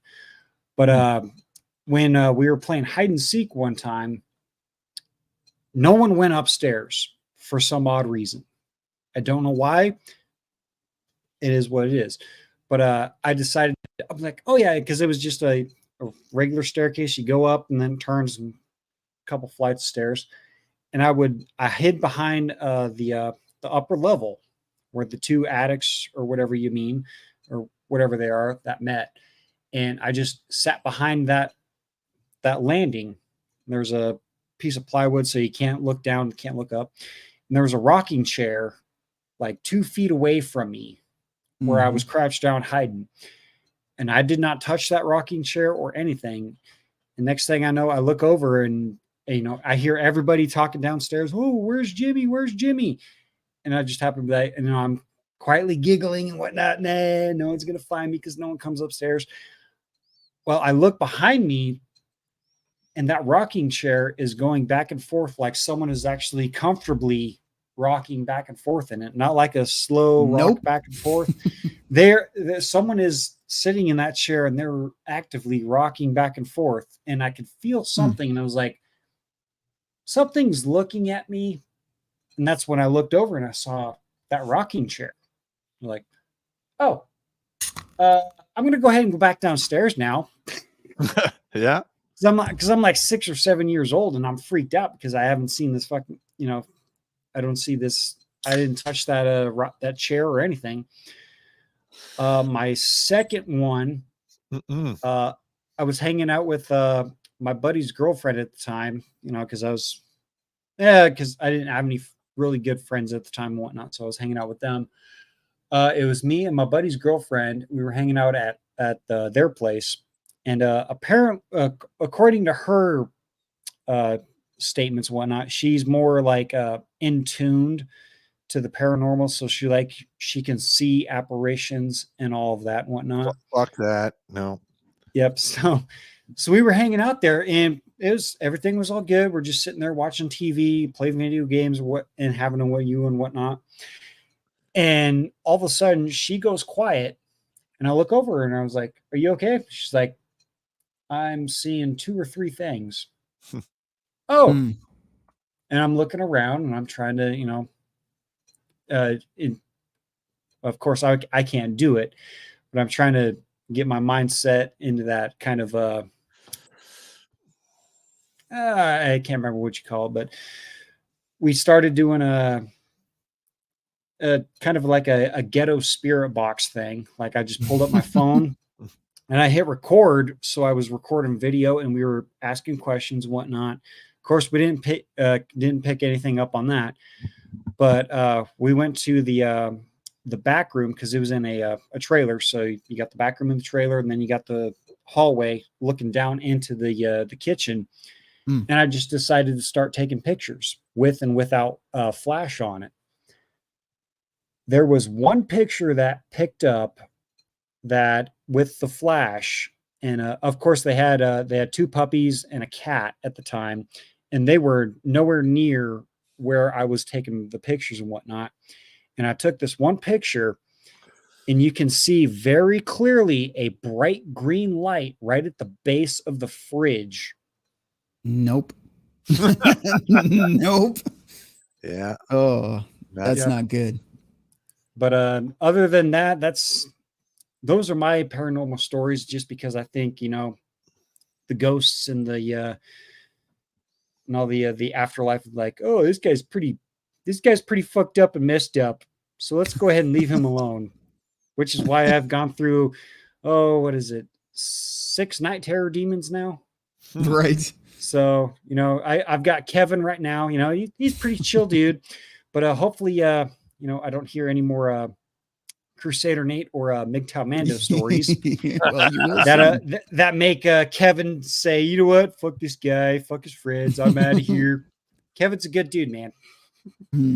Yeah. All right. We're about to take a break, and then we'll bring the panel on. I know they've been patiently waiting.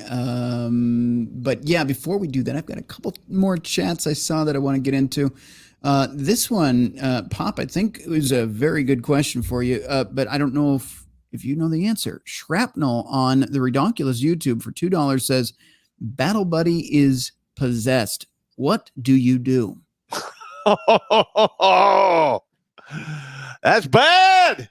Go get the goddamn chaplain. That's the first one you get. I mean, take away his weapon so he doesn't kill you, and contain the situation as best you can. That's never a good thing. No, not at all.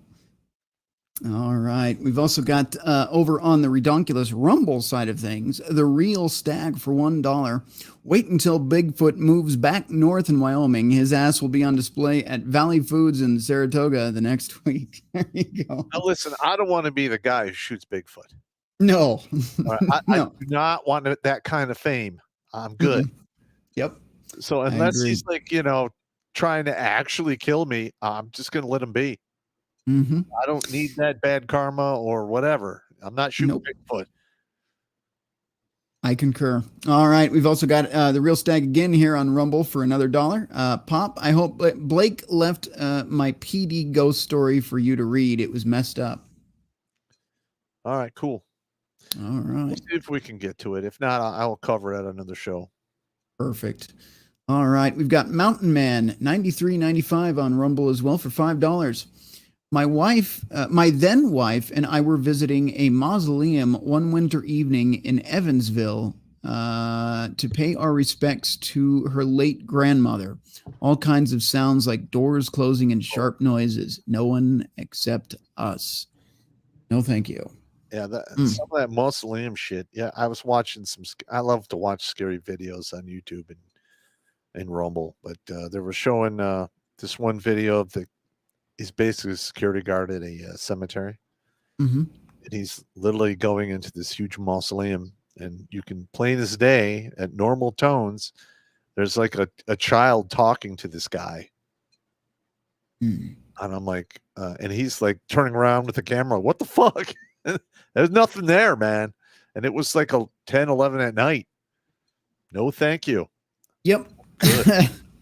Pass on that. All right. Jimmy, do you see any others floating around, or are we all caught up? Let's see. Over on YouTube, we got Shrapnel with $2. He says, we just got that one, sir. Oh, yep. You got that one. Sorry, I was all good, man. On something else. Let's see. Did you cover Rumble? Got Rumble, got YouTube. We've got Odyssey and D Live. What about MGTOW? MGTOW, check on MGTOW as well. There is nothing on MGTOW. Okay. Other than the lone MGTOW Mando chat there. Let's see, jump over to D Live here. See if anybody sent in some lemons. No lemons. Damn it! What are we supposed to make with our vodka? Well, it's Friday. We don't usually get a lot of people on the Friday stream. That's all right. But yeah, if you got YouTube and everything else covered here, let's see. Odyssey, did you cover that one? No, we have not covered Odyssey yet. Alrighty, I've got that one open up here. Got a Alucard 1776. Said, I had the same feeling that someone or something was watching me, and sometimes I avoid the back streets where I live. Mm. Good plan. Nothing wrong with that. Yep. Mm-hmm. And we got Agent of Social Media Chaos here with 2 back-to-back. Says, I think I might have lived in 2 haunted houses growing up. One in Gunnison, Colorado, where I was 8 or 9, where the kitchen light cover mysteriously fell from the ceiling for no apparent reason. Mm. And his second one here, the second was in Grand Junction, Colorado. Oh, yeah. Oh, there's some weird stuff out there. Yep. Which I lived in from when I was 11 until I was 16, and the basement stairs always mysteriously smelled like cigarettes and ketchup. Mm. That's another common thing. A lot of haunted houses, they have like weird odors that come and go. Mm-hmm. Yep. Like my mother swears that, my grandmother comes to visit her from time to time because she smells her perfume. Yeah. Yeah. Yep. And it's always the what is it? The sense of there's always a scent from smell that always triggers memories within you. Yes, Mhm. it does. Yeah. So Smell is the number one stimuli that triggers memories. Yep. Yeah. And every now and again I'll smell cigar smoke, and I assume that's probably my grandfather on my father's side showing up. Hmm. Because he always had a stogie in his hand or in his mouth. Could very well be, yeah. All right. We all caught up on the Odyssey side of things? let's see. Odyssey is all caught up. We got All right.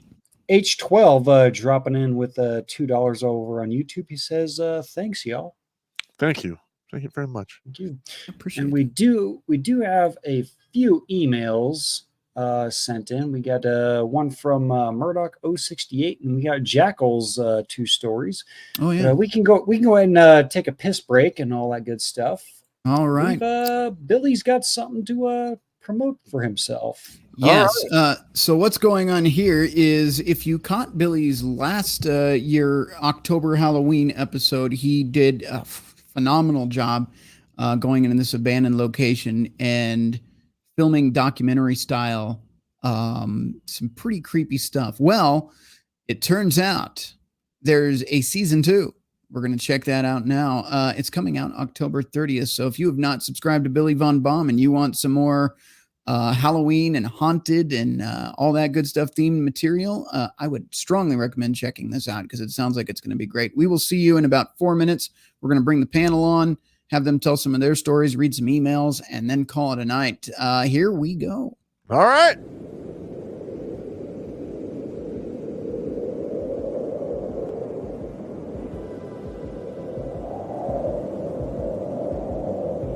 Last year, for Halloween, I brought you to one of the scariest places I know of.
This year, I plan to take you somewhere equally as scary for Halloween.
Come join me Monday, October 30th at 9 p.m.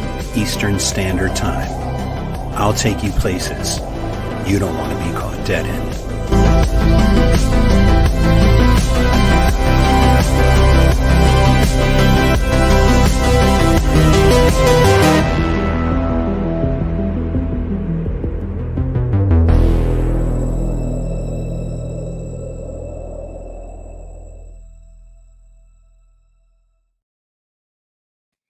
All right, that is definitely something I'm looking forward to checking out. Yeah, if you haven't already, head over to BillyVonBaum.com. You can also find him on YouTube. Just look up Billy Von Baum and you'll be able to check out that episode. All right, let's go ahead and bring in the panel. They have been patiently waiting. So here we have Crusader Nate. Welcome to the show, sir. Oh, he's muted. Crusader, are you there? He's beating off. Oh, No, there I'm he not. is. I just had everything double muted here. Had the mic muted, had the program muted, and everything else. So, yep, just sitting here quietly, just waiting my turn, just waiting and hanging out. I'm just Excellent. fucking with you, bro. I'm just fucking with you. All I know. right. That's what it's all about. We also have Migdal Mando. We'll go ahead and bring you into the show now, sir. How are you doing this evening? Oh, I'm good. I am looking forward to sharing a couple of the weird stories I picked up on active duty. Oh, Excellent. shit. Yeah. All right. We've also got Tommy D. Welcome, Tommy D. Ah, you fuckers woke me back up, man. Come on. Oh, damn, it's been a long week. I hear All right. And then finally tonight we have Corn Pop. Welcome to the show, sir. All right. Don't call me sir. I got enough of that shit in the army. All right. Fair enough. All right, gentlemen. So we'll start in the order that we brought you on. Crusader, I'm going to go ahead and start you off. Let's talk about your paranormal stories. Well, I have a couple. One I've shared with most of you guys backstage. I know some of you guys have said it made your skin crawl. It's one I was going to write out for Popp, but it's kind of long and detailed. I was living in Salt Lake. I was working as a contractor. A buddy of mine owned a nightclub. It was like 3.5 floors. The building was built in like 1848, 1849. Oh, It was an old saloon. Yeah, well, slightly. It was a originally it had a clay furnace in it for making pottery and dishware and things like that. Then it turned into a saloon and a brothel. Then it was abandoned for 75, 80 years. Then it was turned into a flop house where they just had random rooms for homeless, people who were looking for a place to live, could just, spend a night as needed. So what we would do is, everything got gutted, cleaned out, and turned into a nightclub after. It was about 40,000 square feet. All the security guys and everybody who worked there wouldn't go up to the third or fourth floor. So my buddy who owned the club, he was worried about, having problems with people stashing away, and people were starting to get the idea that nobody would go up to the third, and fourth partial floor. So I would work another job, and he would call me to come over and walk through it at the end of the night. So they'd kick everybody out at last call about 1:30. I'd roll in like 12:30, 1 o'clock, kind of hang out a little bit, and all the security guys, nobody went up there. And I'd go up and I'd walk through it, and we'd shut the place down, have a little after party, have a beer or so after, and hang out. And those guys, everybody likes to mess with everybody else, and you hang out in an after party, things like that. People pass out on couches, things like that, tie shoelaces together, do stupid stuff. But I noticed the basement and the first floor, everybody would sleep down there. Nobody would go up to the third floor. Like, everybody avoided that floor like the plague. Nobody ever went up there on their own. So I'm like, you know what? If I'm going to go and hang out and walk to this floor, I'm going to crash up there. No one's going to mess with me. So I'd take a big 32-ounce glass, fill it with ice and water. I'd walk through, make sure everything's fine, radio through, everything's clear. And then at the end of the night, I'd put my glass of water down on a table, crash on a couch for about 3-4 hours, get up and go back to work. Well, I was around this time of year. It was just before Halloween, about 20 years ago. I go up the south staircase, which is about 10 to 12 feet wide, and it, kind of switch backs to go all the way up to the second floor, and you have to cross to the north side of the building to get to the little partial fourth floor. So I come up the staircase, turn left, facing west. I see the bar. It's about 35 feet, and there's a little mezzanine that looks over to the second floor, which is kind of a dance floor area.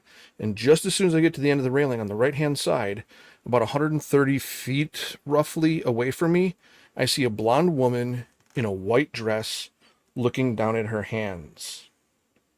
And it's fairly dimly lit. And I got my radio, my earpiece, and I'm like, female, third floor, north staircase, now. And I shine my light on her. There's kind of lit up there. And I went in a dead out sprint as fast as I can go. She looked at me and went right. It would be her left, which is down the staircase. And I ran that 100 and some feet across there in a split second. And I leap down the first set of stairs, take the left, leap down the next set of stairs, make it around the corner, and just go bounding down the stairs to get down. And Joe, one of the security guys, was at the bottom of the stairs, waiting at the door. And as I'm hauling down the stairs, I see his head peek around through the door. He opens the door and he looks. He's like, "Dude, there's nobody here." I'm like, "What do you mean there's nobody here?" And he's like, "Where'd you see? What did you see?" And I said, "I saw a blonde-haired white woman, about, I'd say 5'5", 5'6", about 115, 120 pounds. She had blue eyes, wearing a long white dress, hair's kind of disheveled and braided." I said, "It looked like she was barefoot." And he started chuckling. I'm like, "What?" I'm like, "Dude, let's go look at the security cameras." Because I know I ran past 2 cameras. So we go up to the office, we look at the cameras. And there were older cameras, are kind of grainy, kind of skipping a little bit. And you didn't see it. You see me come bolting down the stairs, but didn't see anything in front of me. So I'm like, you know what? Late, tired, must have saw something, Right. must be, just exhaustion. So, but I noticed nobody ever went up to that floor. So, a year or two later, every weekend I'd go over there, clear that floor, hang out, have a beer or two, crash on the couch upstairs on the third floor. And I take my boots off, and I put my boots on the north end of the couch, put my head on the south end, and put a glass of water on the table there. And then I would notice the glass of water would move. Like I'd put it right next to where my shoulders would be, and I would find it. I'd wake up 2-3 hours later, and it's near where my ankles would be, on like a coffee table at the foot of the couch, in front of the couch. And then I noticed my boots would move. They would be, instead of with the heels of my boots against the couch, they would be my toes of my boots stuffed under the couch. Like, okay, that's kind of messed up. Yeah. So I would go up there repeatedly and walk through that floor. I'd find TVs turned on. So I'd go up, turn the TV. I didn't really think anything of it. And this happened probably another year or so after. I'd always go up. Some of the TVs would just always turn on. So I remember going up and I unplugged them. And Aaron, one of the guys that would watch, on the security cameras, and he calls me on the radio. He's like, "Hey, Nate." He's like, "North end flat panel's still on. I'm like, it's impossible. I unplugged it. Hmm. Oh, And just as soon as I turn around and go right back up that north end staircase, I can see the bright light of that big flat panel TV lighting up that whole room. And just as soon as I got there, the TV went black.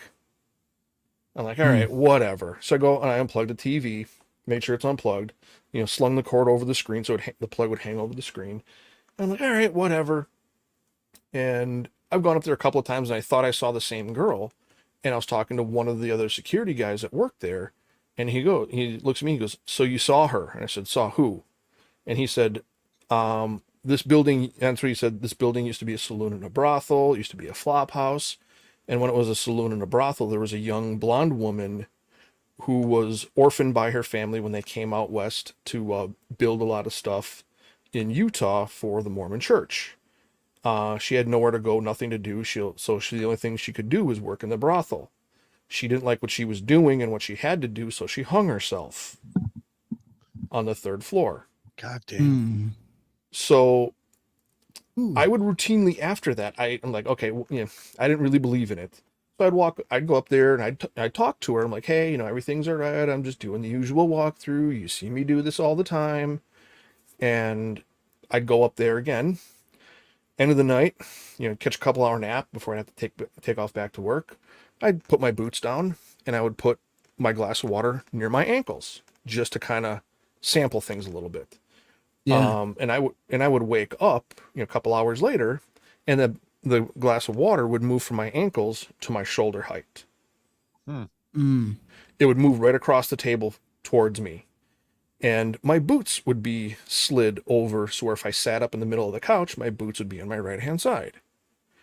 Like, as I started talking to her, like, even though I didn't really believe in any of this until I actually saw some of the stories a few years later.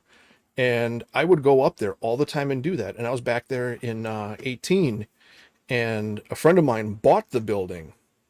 And he said they have had so many problems on that floor in that area that they refuse to remodel it, refuse to touch it. Crews refuse to go up there to work on it. It's literally a completely abandoned floor. Nobody will go up there. I'm like, you mind if I go up there?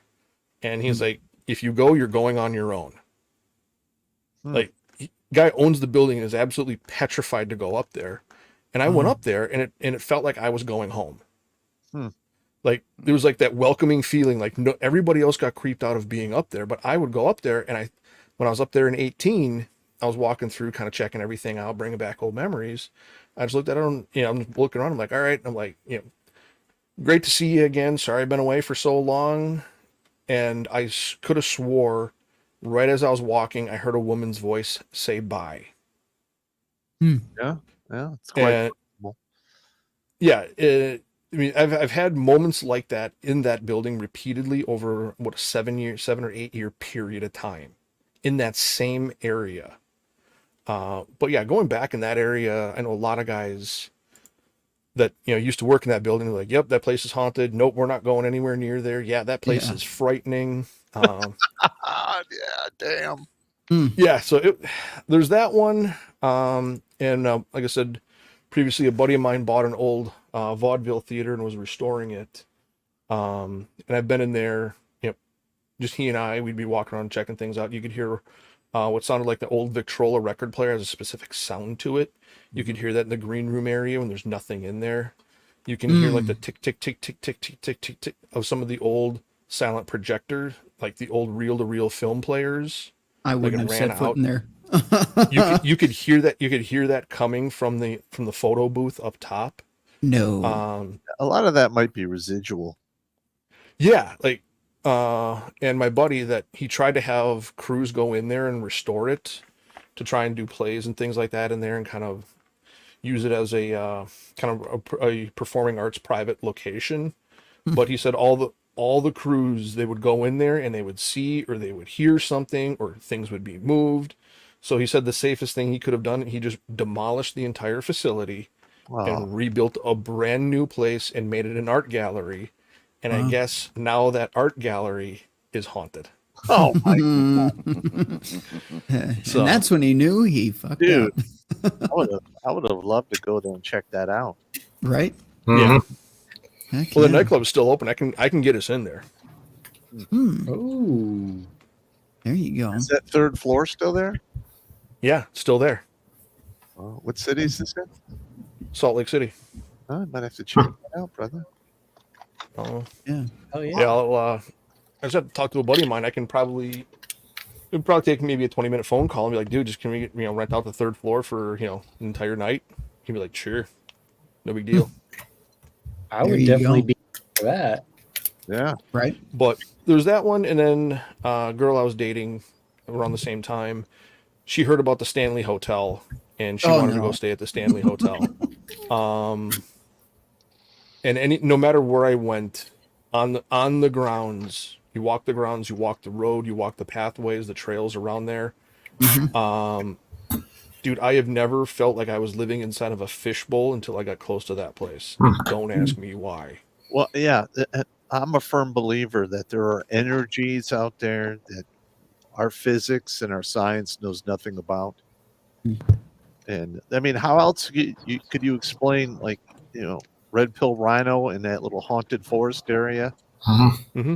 I mean, there's obviously something going on there that it's beyond our senses, but it's still there. Right. No, Yeah. You get a lot And of like, I don't believe it. That's a bunch of bullshit. I'm like, bro. Yep. Nah. And Global Theater here, just to jump in the chats here real quick with $5. He's asking this question, and it's a very damn good question. How would you explain God allowing these spirits to dwell down here versus either be in a better place or their final judgment place? Well, I mean, to be honest with you, like the whole heaven and hell thing we have, I mean, it's what, the heaven and hell came, what was it? The Jewish faith came up with something similar, and then it developed from there, and it's maybe 2,000 years old. Our belief that everything works. We don't know. Sorry.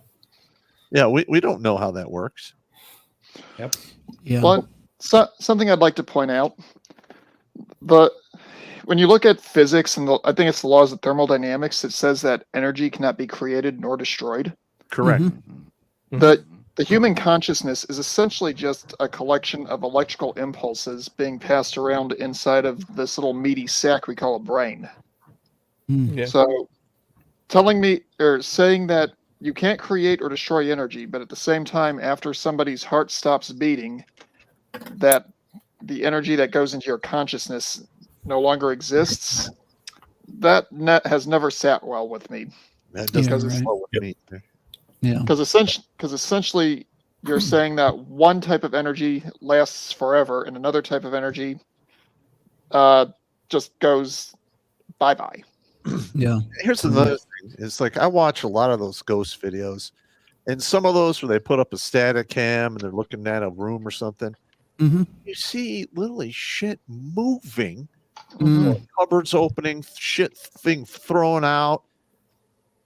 When you see that, you know that our knowledge of physics is nothing. Because we cannot fucking explain that, but there's some force that's doing it. Absolutely. Well, one thing I'd point out too is that not all the Christian religions necessarily believe everyone goes straight to heaven or hell. So, I mean, like the Catholics have the concept of purgatory, where if you have kind of disordered attachments or sins you need to work with, you're kind of stuck dealing with it, and the doctrine on how that happens isn't really clear. Yeah. So, like, the official position is kind of yes, ghosts can exist. So what? It's only a small percentage of people who go directly out. So what you're saying is purgatory is where you go to get your pee-pee spanked for a while. Yeah. and their official position is kind of ambiguous on whether that could involve the lot being a ghost for a long time or not. Yeah. I don't know. There you go. I all I can say is when it's my turn, I have no desire to hang around here at all. Right. Yep. All right. We got another chat here I'll jump into really quick. I got Alex Patino here for $10 over on the Redonkulous side. I don't have any paranormal stories like you guys, but the closest one I have is one of my battle buddies that I deployed with to Iraq when he's been gone for almost 10 years, and he would come and visit me in my sleep. That's very common, actually. Mm-hmm. Very common. When my buddy Richard died, I had a couple dreams about him. The first one was like a few days after he had passed. The second one was like 3 or 4 weeks later. I haven't had it happen since, but yeah.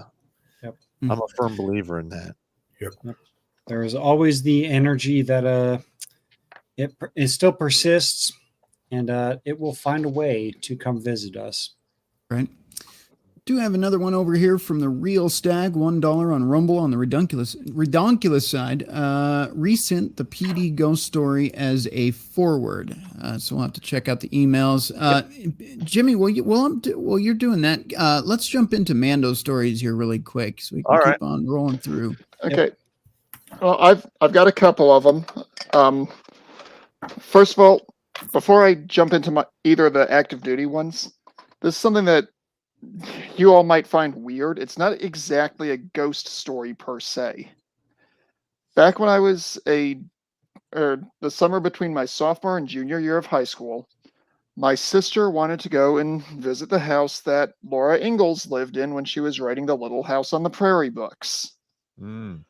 Well, because we lived in Southwest Missouri, that wasn't a huge issue. My mom just took a couple days off from work, and we drove up there and drove back.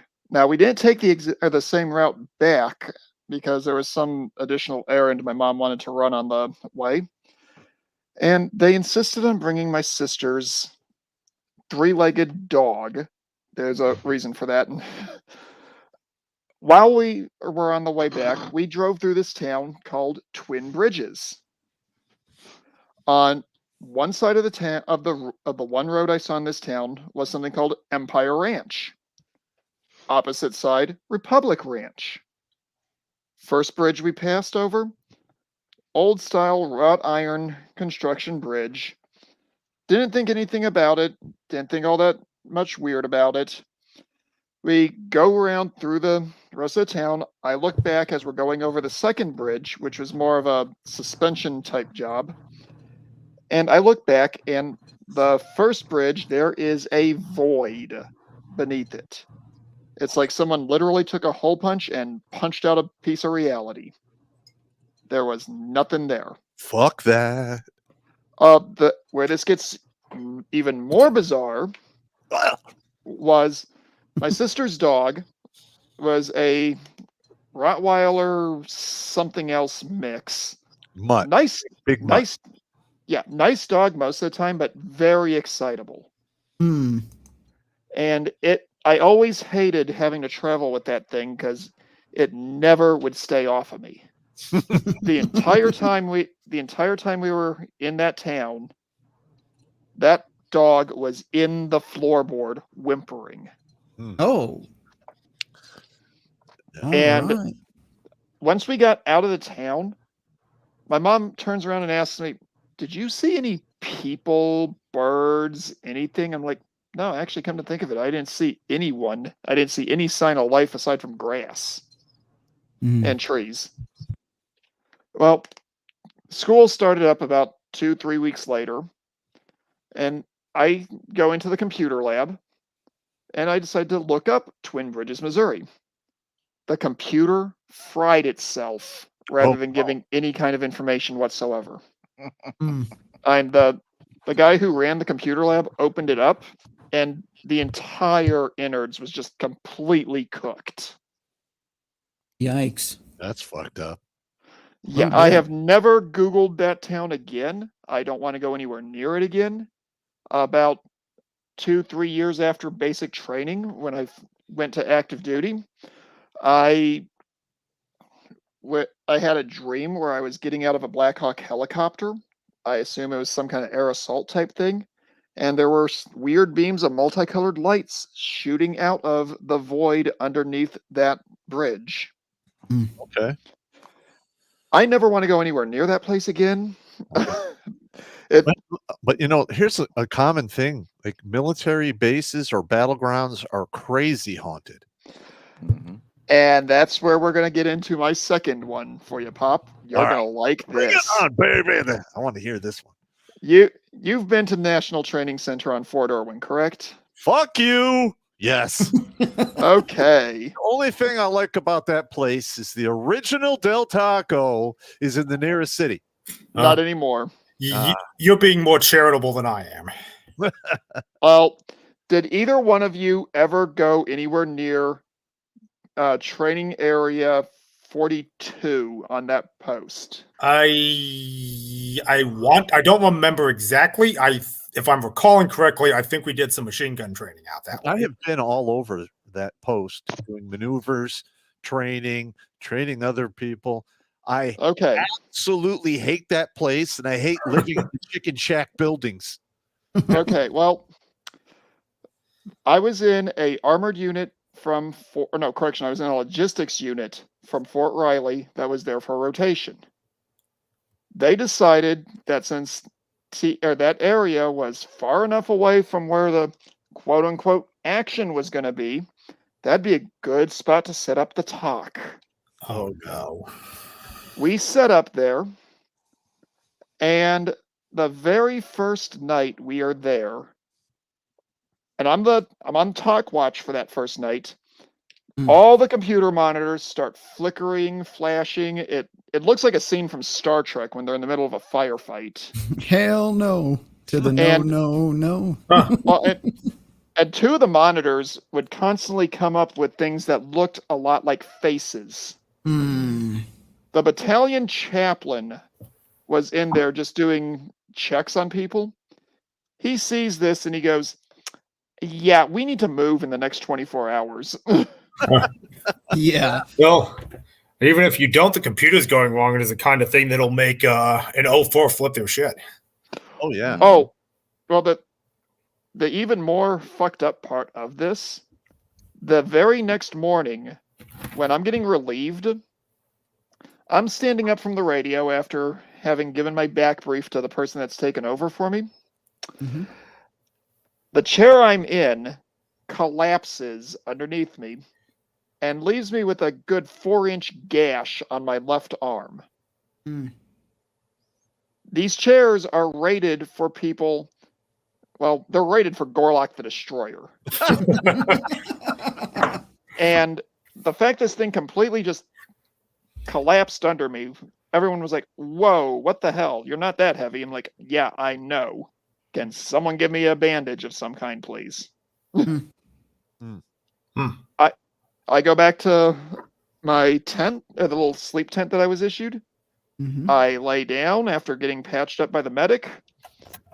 And 10 minutes later, we're getting the everyone get off your butts, get up, you're jumping the talk. Yep. The sergeant major comes in there, and apparently the radio decides that's the time it wants to start describing exactly what his wife is doing at that moment. Yeah, I'd be too. Yeah, I'd be like, yeah, we're moving. And apparently it was bad enough that they got a divorce shortly thereafter. Wow. Shocker. Wow. That's a hell of a story. Hang on, I got one from the Ranger Battalion. So, I did 26 months in the Ranger Battalion, and I ETS'd off active duty my first time in I think it was the middle of July of 91. Well, my unit got called to go do counter drug stuff in South America. So they're like, "Okay, Pop, here's the keys to the building. We've already cleared you of most of your stuff. Just go in the supply room and just leave your linen and everything. You're good to go." I'm like, okay. So I lived in that empty barracks for about, I think, 7 or 8 days, because I still had to clear a few things on post, but not actually in my unit. And with nobody in the building, I came to realize just how fucking haunted that barracks was. Because over the years, they've had people shoot themselves, hang themselves, drug overdoses, dudes get beat to death, die in training accidents, die of natural causes, alcohol poisoning, which is actually fairly common. So a lot of people had died in the barracks over the years. And I'm in my room. It's about 11 o'clock at night, and I hear a TV come on, and it's loud. So I'm like, God damn it. Somebody has one of those timers. I'm like, fucking A. I go get the keys. It's a huge key ring, and every lock in the building is that it's on that key ring. I find the room number. It's on the second floor, almost directly above me. I was on the ground floor because I was in an NCO room. Open the door. As soon as I open the door, TV shuts off. I go look and see if it's plugged into a timer. No, it's not. I'm like, oh, that's great. Okay. I shut the door. I'm like, okay, I am going to sleep on the other end of the building in my buddy's room because I don't even want to be on this haunted side. And a couple times in the middle of the night, I'd get up to take a piss. And I'm walking to the bathroom, and every one of the doors for every soldier has a padlock with a key on the outside. And when you go on deployment, they lock it with that. And when you come back, they unlock it, and then you have your own combination. Well, I'm walking down the hall, and I'm hearing locks, like somebody's flicking the locks, as you know, not as I walk by, but about 20, 30 feet behind me. And I'm like, oh yeah. This is off the fucking hook. It was a long 8 fucking days, and I was glad to be the fuck out of there. Oof. Yeah. Okay. The last one I'm going to share with you guys tonight. All right. Because I am going to be doing kind of a similar stream to this tomorrow, going more Excellent. focusing on cryptids. Okay. But my first or second active duty assignment was Fort Hood, Texas. Oh, goddamn. Oh no. We had I just come definitely do. we had just come back from deployment, and this was probably about 5 months before a certain major decided to play Chitty Chitty Bang Bang in the SRP site. Mhm. Well, I'm on CQ. It's around 1:30-ish in the morning. Since I'm fighting the Z monster, I look at the NCO that I'm on CQ with, and I'm like, hey, I'm going to go ahead and go do checks. He's like, yeah, hey, go knock yourself out. Just be careful on the 3rd floor at this hour. Oh, I that's was like, okay, I'm sure it's nothing. Now, if you can picture in your head the layout of this building, when viewed from the top, it looks like the capital letter H. Mhm. they're all like that, yeah. And in the center of what is supposed to be the front of the building, between the two legs, there is a third part of it that is where the day room is and all the other stuff that is supposed to be used when soldiers aren't on duty. Well, I'm up on the 3rd floor.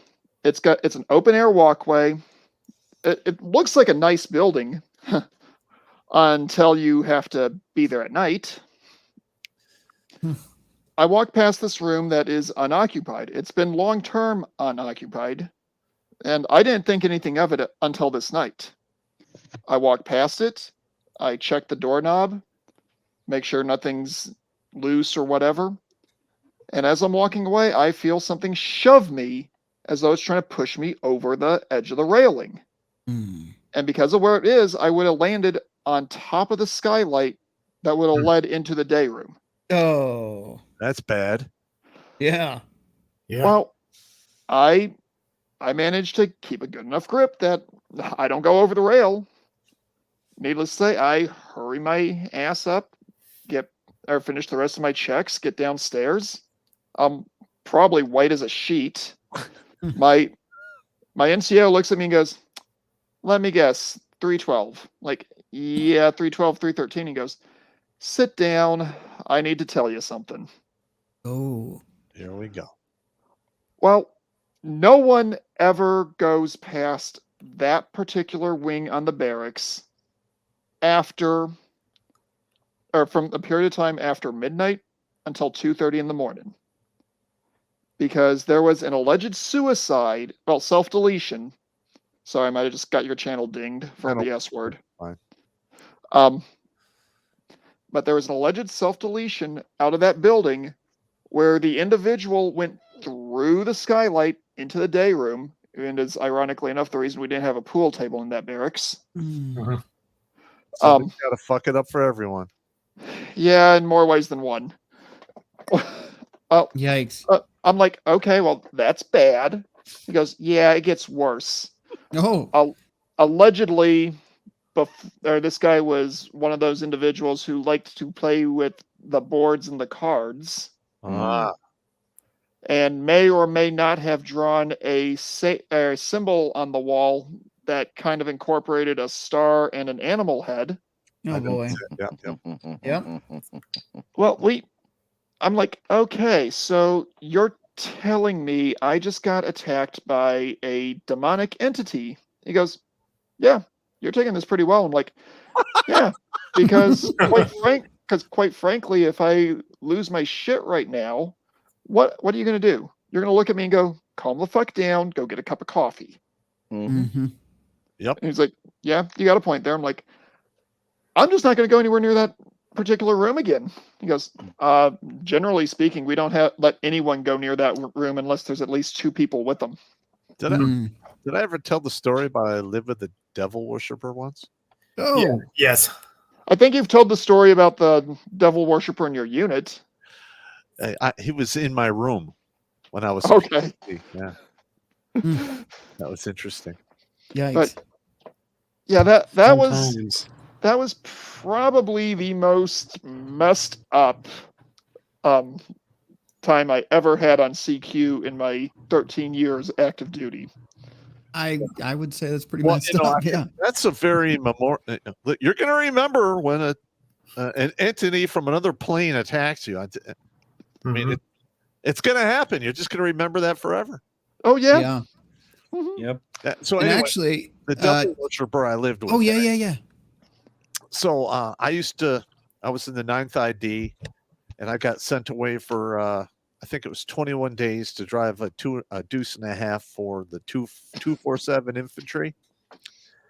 And when I left, I basically had my own room. I mean, there was 4 bunks in there, and I just lived in one, and it was all empty. So I get done with the duty, and I parked, I PMCS, I clean the truck, I turn it in. I'm coming back to the barracks. It's Friday night, and there's just maybe 6-8 people who are out front of the barracks, and they're like freaking out. Guy's got a Bible and everything, and I'm walking by, and this guy named Myers, he's like, "Hey, Popp, they moved that devil worshiper into your room." And I don't even remember the guy's name.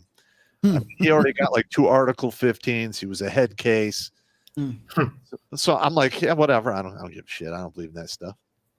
I walk up there, and yeah, I put my stuff on my bed, and I notice there is a pentagram in white sand on the floor, and it's about 8 feet in diameter. And I look over and I go, "What the fuck are you doing?" He goes, "I'm worshiping." I'm like, "Yeah, on your half of the room." And I get the broom and I sweep the shit over there. And then I take out the masking tape and I put a dotted line. And I go, "Anything you fucking summon is not fucking invited on my half of the room." Fuck you. Right. And Yeah, fucking put out the salt lines and fucking light the sage there, Right. Pop. yeah, and he got all upset. And he got up like he was going to fight me. And I go, "Dude, I'm going to wear your fucking ass out. Yeah. Let's do this." Phrasing, Pop. Phrasing. And he decided not to fight. Mm-hmm. So we came to a compromise. So I basically got a 4x4 piece of plywood. I said, all right, draw your shit out on this. You do what you got to do on your side of the room. Just no more of this fucking sand bullshit. I'm not having it in my room. No. But everyone was flipping out. Yeah. Yeah. But nothing happened. I mean, it wasn't haunted out. He was only there for like 2 weeks, and then he got moved to another unit, and they chaptered him out on a That's good. crazy, training paperwork. Yeah, I was going to jump in. I forgot one of the most important parts why I contacted this priest at that house I was telling you about. So somebody had told me you use white candles to put out good energy and black candles to absorb negative energy.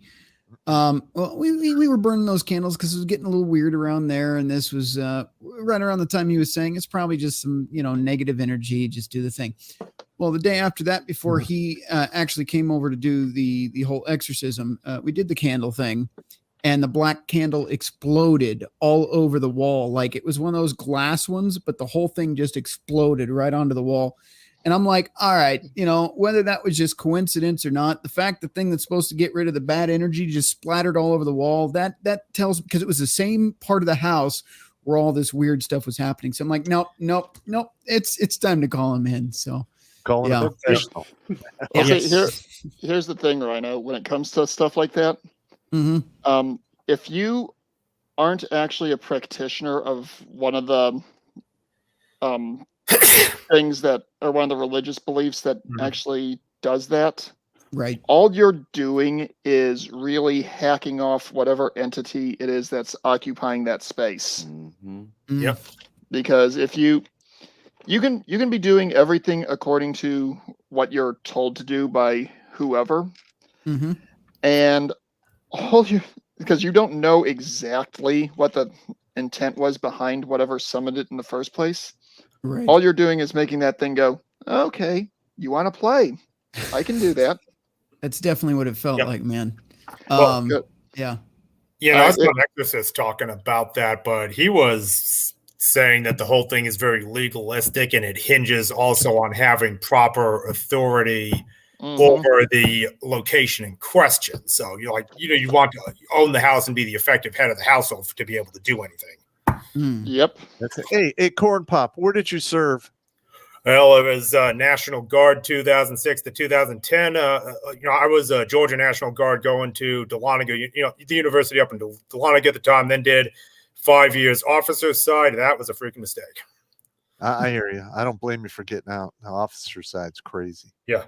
I can talk. I got some thoughts on why that's all messed up, but I can go into that at another point. Yeah, we'll do that on another show, man. So, but when it comes to hauntings, now that I mentioned Dahlonega, we do have a barrack story up there.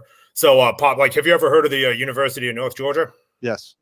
Yeah, so you're kind of familiar with them. They're decently hardcore military schools. So one of the student organizations at that school is something called the Mountain Order of Columbo. So these guys are absolutely batshit insane hardcore. So the way they run it is they haze the absolute dog shit out of you for, think 80s Ranger style, if not worse.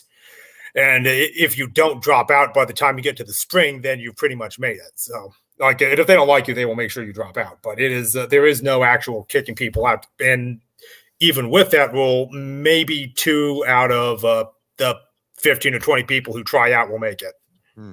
So now the reason that's important is because this plays into the story. So into the room 2 doors down from mine was supposedly haunted. So we got there. There's a Mountain Order Columbus sticker on the door, despite there not being a member of that organization living in that room.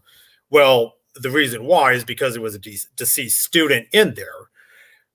The people next to that would hear furniture moving around. Well, nobody was else in the room. Electronics were weird, a couple there. I had a television 2 rooms down that would turn on and off every so often. Never saw anything myself directly, but, there wasn't any visual indications with this. But the story we found out is that one of the candidates for the Mountain Order of Columbo had died in that room, and he died because he was practicing his mountaineering and rappelling knots off of the second story of the bunk bed. Bunk bed tipped over, landed on his neck. Oh, shit. Yeah. Oh, So, yeah, like we had a death in the barracks, and that is a persistent haunting. And last time I checked, that barracks is still intact, so it's probably still going on. But it was also low level enough that nobody really has made a big deal out of it. Right. Yeah. Well, one other quick thing. This is not a haunting story, but it's something that makes me wonder why on earth it's not a haunting story. My first duty station on active side was Germany. Launchdual area. Oh yeah, to be that place. specific. That's a good spot. Stupid haunted. Now, my first unit was a mobile army surgical hospital. Actually, the last surgical hospital at that time. They might have stood a few other ones back up afterwards, but that was over on Misau. Nothing ever happened there. Dead quiet. I got transferred to the Ford surgical team attached to the hospital. And again, nothing would happen. Our military historian came by to look over the place because it turns out that the base or the building where our unit was based out of was a Hitler Youth barracks. Oh, wow. Yeah. And Yikes. Hey, gentlemen, I'm gonna be right back. I gotta go to the bathroom. I'll be right back. You got it, man. All right. And you would think, given what that organization did, that barracks would have been hella haunted. Mm-mm. Yeah. Nothing. Nope. At least I never encountered anything. Right. And the historian comes in and is like, yeah, I want to talk to all of you about things that you have had happen here. And all of us were like, what do you mean? None of us have Nothing. had jack happen here. Yeah. And that's when he told us what it was and some of the backstory on it. And we were all like, yeah, we've never seen anything even remotely strange. But thanks for the nightmare fuel. There you go. I wanted to jump in and get these chats before I lose track of them here. I've got James 1225 on the Redonkulous MGTOW side of things, MGTOW.tv. This is for $2. Shake that sand out of your chute. Them ghosts of bad landings have a bad habit of a reoccurring nightmare. Right. And then we have over on the Red Pill Rhino side of things, two chats here back to back. Alex Patino for $10. Here's 10 for you, bro. Thank you so much. And Alex Patino again, this one, I'm not sure how to pronounce this correctly because they used threes, but I'm going to just fill in the best I can. MGTOW Mando, did that dog tweaked while he hugged you? I'm not sure if I'm saying that correctly. It's TW3K3E K3D. I think it's supposed to be tweak. Tweak, yeah. Well, and as far as the way my sister's dog was reacting, yeah, that particular animal on that trip was cowering in the floorboards for about 40 minutes after we passed that town. And Yeah, somebody did point out that there's only like 20 people in that city at this point in time. Right. I don't know how many people were there when I drove through it. I don't want to know. Yeah.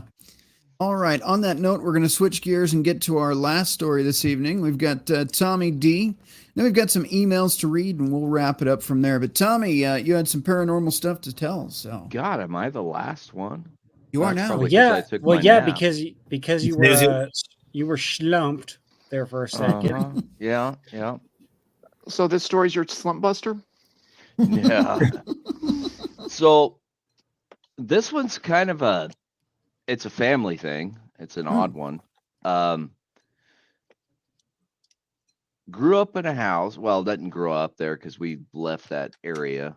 Anyway, this was 76, 77, I think, when my mom and dad bought the place.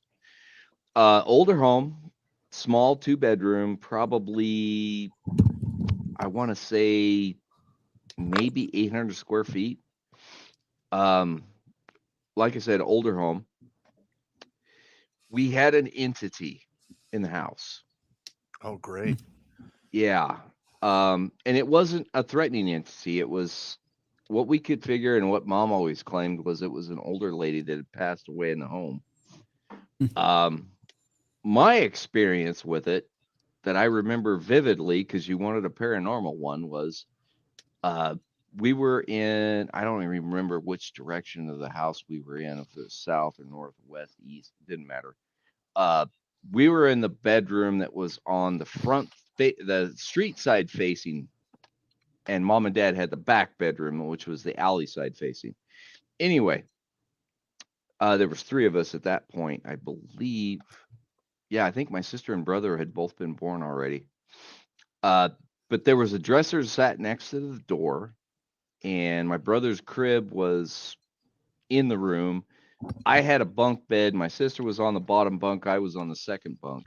Yeah, we were poor as fuck at that time. And I remember waking up one night, and I look over and I look at this dresser, and there's a figure standing there. And this is one of the guys that mentioned this. The apparition looked like my mother. Mm. And my mother was lazy. I knew it wasn't her. Anyway, it looked like the apparition was eating and watching me sleep. Oh, that's not comforting. Or maybe it was talking to me and using mouth motions and with the hand. I don't know what the fuck was going on. All I know is I woke up and it's like, what the fuck is this? Yeah, And then, either way, no thanks. yeah, and I rolled over and went back to sleep. But you could always feel a presence in the house. Right.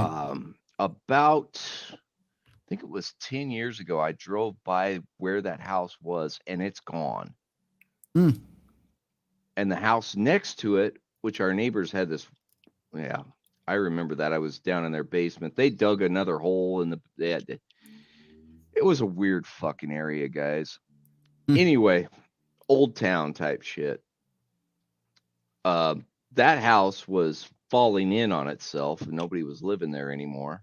But our house that we had lived in until my mom and dad bought a place in the country, it was gone. It was just a narrow lot. And I'm talking, most of your city lots are what, eighth acre? Something like that. Yeah, this one was like a quarter of that. It was a small lot, real narrow, Wow. went back to the alley. It was gone. The house was just gone. I was like, what the fuck happened? I asked mom and dad, like, oh yeah, they knocked that down years ago. I'm like, okay. But I've got one more thing I wanted to add on a different subject. You guys talk about playing with the black magic and fucking around with demons and that kind of shit. Yeah, I don't fucking do that. Are you crazy? No, absolutely not. Well, not everybody is as smart as you guys are. Yeah. I won't even allow one of those special boards in my fucking house. Yeah, same here. No, I had someone try to send me a dream catcher, and I just burned that thing. The dream catcher is actually a good thing. Yeah. Dream catchers really don't have anything to them. It depends on who makes it and what the intent is behind it. Right. Yeah. Right. But some of these people play around with that Ouija board like it's a toy, or I've seen people even tattoo it on themselves. Like, are you out of your mind? They had a block size. I got an invite for a block party in New York where they were having a ballroom-sized Ouija board. I just nope. Nope.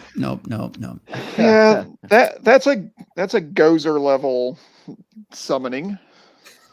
Yeah. Yeah, it's New York. What do you expect? No, thank you. Right. Look. The thing about New York is you can summon a horde of demons and nobody would even notice. No, it just fits right in. Well, isn't that just Tuesday? Yeah. Right. All right. We had some emails. I guess Jimmy had queued up. I don't know. Jimmy, are you with us, or are you still on break there for a second? Hey, Rhino, I gotta back out. Everybody's asleep, so. All right. I got another story that's a little more positive than the others, but I'll have to save it for another time. All right. All good, man. So yeah, we're gonna wrap it up as soon as Jimmy gets back. We've just got a couple emails. I guess he had queued up there, so we'll see. Well, hopefully he comes back. Something you guys might find amusing, because I know most of you don't like cats. I've had cats pretty much my entire life when I've not been in the army. And I feel sorry for any poltergeists that are in whatever space I live in. Because if something gets knocked over, I automatically am just like, Evie, stop knocking shit over. Yeah. You got to feel sorry for the ghost that lives in a cat house. Yeah. It's just trying to get some attention. Right. All right. Checking again. All right, let's see. I'm gonna see what I got here in there. Get that queued up because I do not know what happened here. We've got Jackal. Quick ghost ass stories. Story number 1. This is a tale told to me by my dad about my grandfather when he was. I got to full screen this. When he was a kid in good old Kentucky, my grandfather and a neighborhood buddy were out in the, that's interesting. It doesn't show the whole thing here. Oh, there it goes. We're out in the woods on a hunting trip, not giving a crap about getting dark. They make camp. Oh man, it's one of these that scrolls all the way across. They make camp and are resting when they start hearing what sounds to be like horse hooves galloping in the darkness beyond the reach of the lantern light. Ooh, that's a good one. Then they hear it again coming in the opposite direction. Then it happens again and again and again, each time from a different direction. As it got closer, they realized it sounded as if a horse was just running around them. He mentioned that all the other wood sounds seemed to go quiet. And that's familiar. Eventually, they backed up against a tree with the lantern still sitting not 3 feet from them. Grandpa said it sounded like it was 10 feet from them. They should have been able to see if anything was there, but there wasn't anything to see. There weren't even leaves or sticks getting kicked up as if a horse was running around through the brush. Then it stops. The snorting, trotting, and heavy breathing just stops, and the forest comes back creepy and not looking forward to moving out to the sticks. Yeah, there you go. There's something about like forests like that just, I'm telling you, there's something out there. Let's see. Story number 2.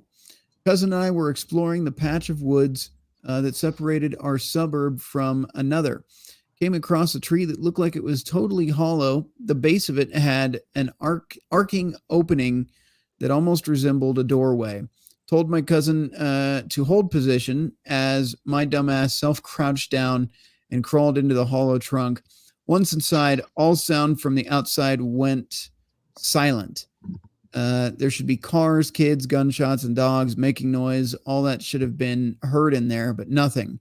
I turned my head so my ear oriented upwards, deeper into the tree. I could faintly hear what sounded like many people whispering. I quickly jumped out of that tree. I thought maybe it could be bats, the wind, or bugs.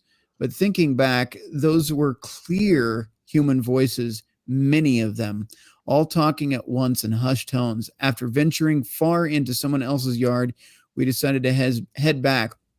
As we passed within 20 feet of where that tree was, we went around a large patch of weeds with those stupid seeds and barbs that stick into your clothes and hair. For whatever reason, I felt a compulsion to look towards the other end of the patch and saw what looked like the top of a head, a hairless, grayish round head. If the thing had eyes, they would have been an inch below the top of the weeds, but I saw nothing resembling eyes. So I told my cousin, just effing run. And we booked it back to the house, dodging bullets, druggies, and hoes of all sorts. Yikes. All right. All right. He's got one more here, and I think we have another email, and then we'll wrap up. But Jackal Hunter, I'll just throw this one back in. East of Elkins, West Virginia, 2015, 12:57 a.m. Hunting group. One has been reporting growling from various directions without a source that seems to be following them. Group 2, moving 200 yards north parallel to Group 1, was trailing a pack of coyotes heading east. 1:20 a.m. Group 2 reports coyotes slowing their pace. Yeah, slowing their pace and being on high alert. No one from Group 1 has heard anything suspicious for about 15 minutes. 1:37 a.m. Group 2 reports coyotes taking defensive posture and making warning calls. Group 1 had lead orders, halt Halton Group 2 continues forward until it is directly north of the Coyote Pack. 1:50 a.m. Coyote Pack begins calling sporadically as if in combat. Group 2 reports few visuals of the coyotes, but hears the whining of their wounded. Roars and howls resembling wolves are heard from the direction of the Coyote Pack. 1:52 a.m. Group 1 spotter gets visual of very large unknown canines attacking Coyote Pack. Group 1 leads orders bayonet charge. Group 2 complies, and both approach the hill.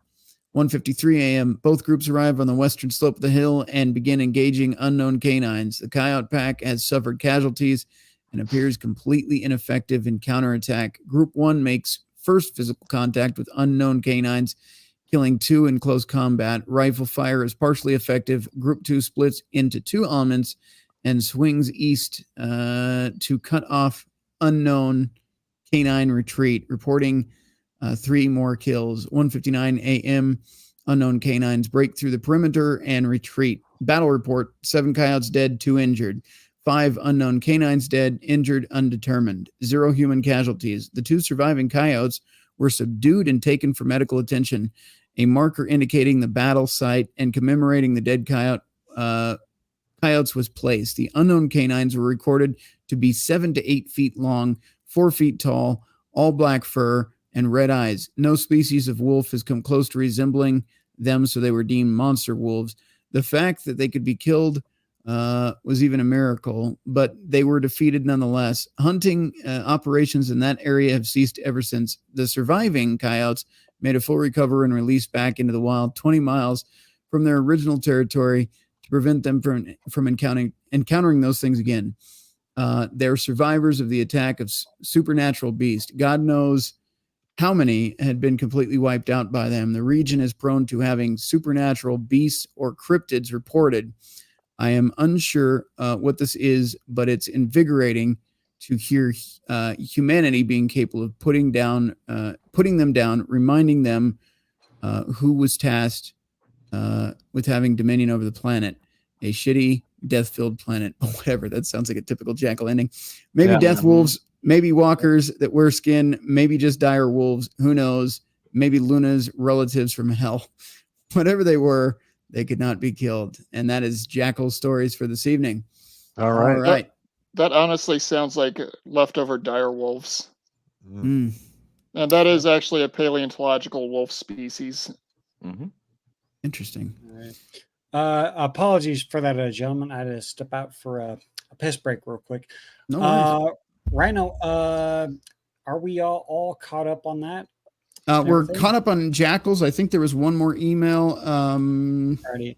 Well, you know what? We've been going for 3+ hours tonight. Yeah. If you guys are watching the banner on the bottom that I just dropped on, tomorrow night I plan on doing a show. We're going to play some Cards Against Humanity because, well, humanity has gone to shit. Mm-hmm. So we're going to play some cards and have some laughs and whatnot. I will have the emails opened up. So the stories that we did not get to tonight, I will be sure to read those tomorrow if we can get that done. Now, don't forget, Mando is also doing a show. Yes, MGTOW Mando is also doing a show. Back to back. Mm-hmm. Yeah. So, just so you all know, it's going to be keeping with the Halloween theme, but we're not going to be focusing primarily on ghost stories or typical monster stories. It's going to be discussing cryptids of various types. Sean St. George gave me an article that he'd like to go over talking about Alaskan cryptids. And anyone I invite on who has stories of things like the black dogs or anything else of that nature, feel free to bring it. All right, fair enough. On that note, I guess we'll get out of here. But before we do, we need our safety briefing, Popp. All right, everybody. Don't drink and drive, and don't drink and swim. It doesn't work out. If you're going to bang, wear a condom, take it with you or flush it down the toilet and watch it go down because you never fucking know. Rack up, pack up, stack up, travel in numbers, maintain your situational awareness. Don't talk a bunch of trash. Be polite. Be gracious. It'll go a long way in this world. Excellent. All right. And I hope you enjoyed tonight's paranormal episode. We put that together for you. I hope you enjoyed the stories. If you did, please send in an email either to redonkulous12@gmail.com or redpillrhino@hotmail.com. Let us know how you feel about the stories. If we did not get to your emails, like you said, you can catch those over on Jimmy as well. If it's a long one, they might even do an individual episode on it going forward. We don't know yet. But thank you all for watching through to the end. Much appreciated. And we will see you next week. Until then, stay safe and have a good weekend. Take it easy.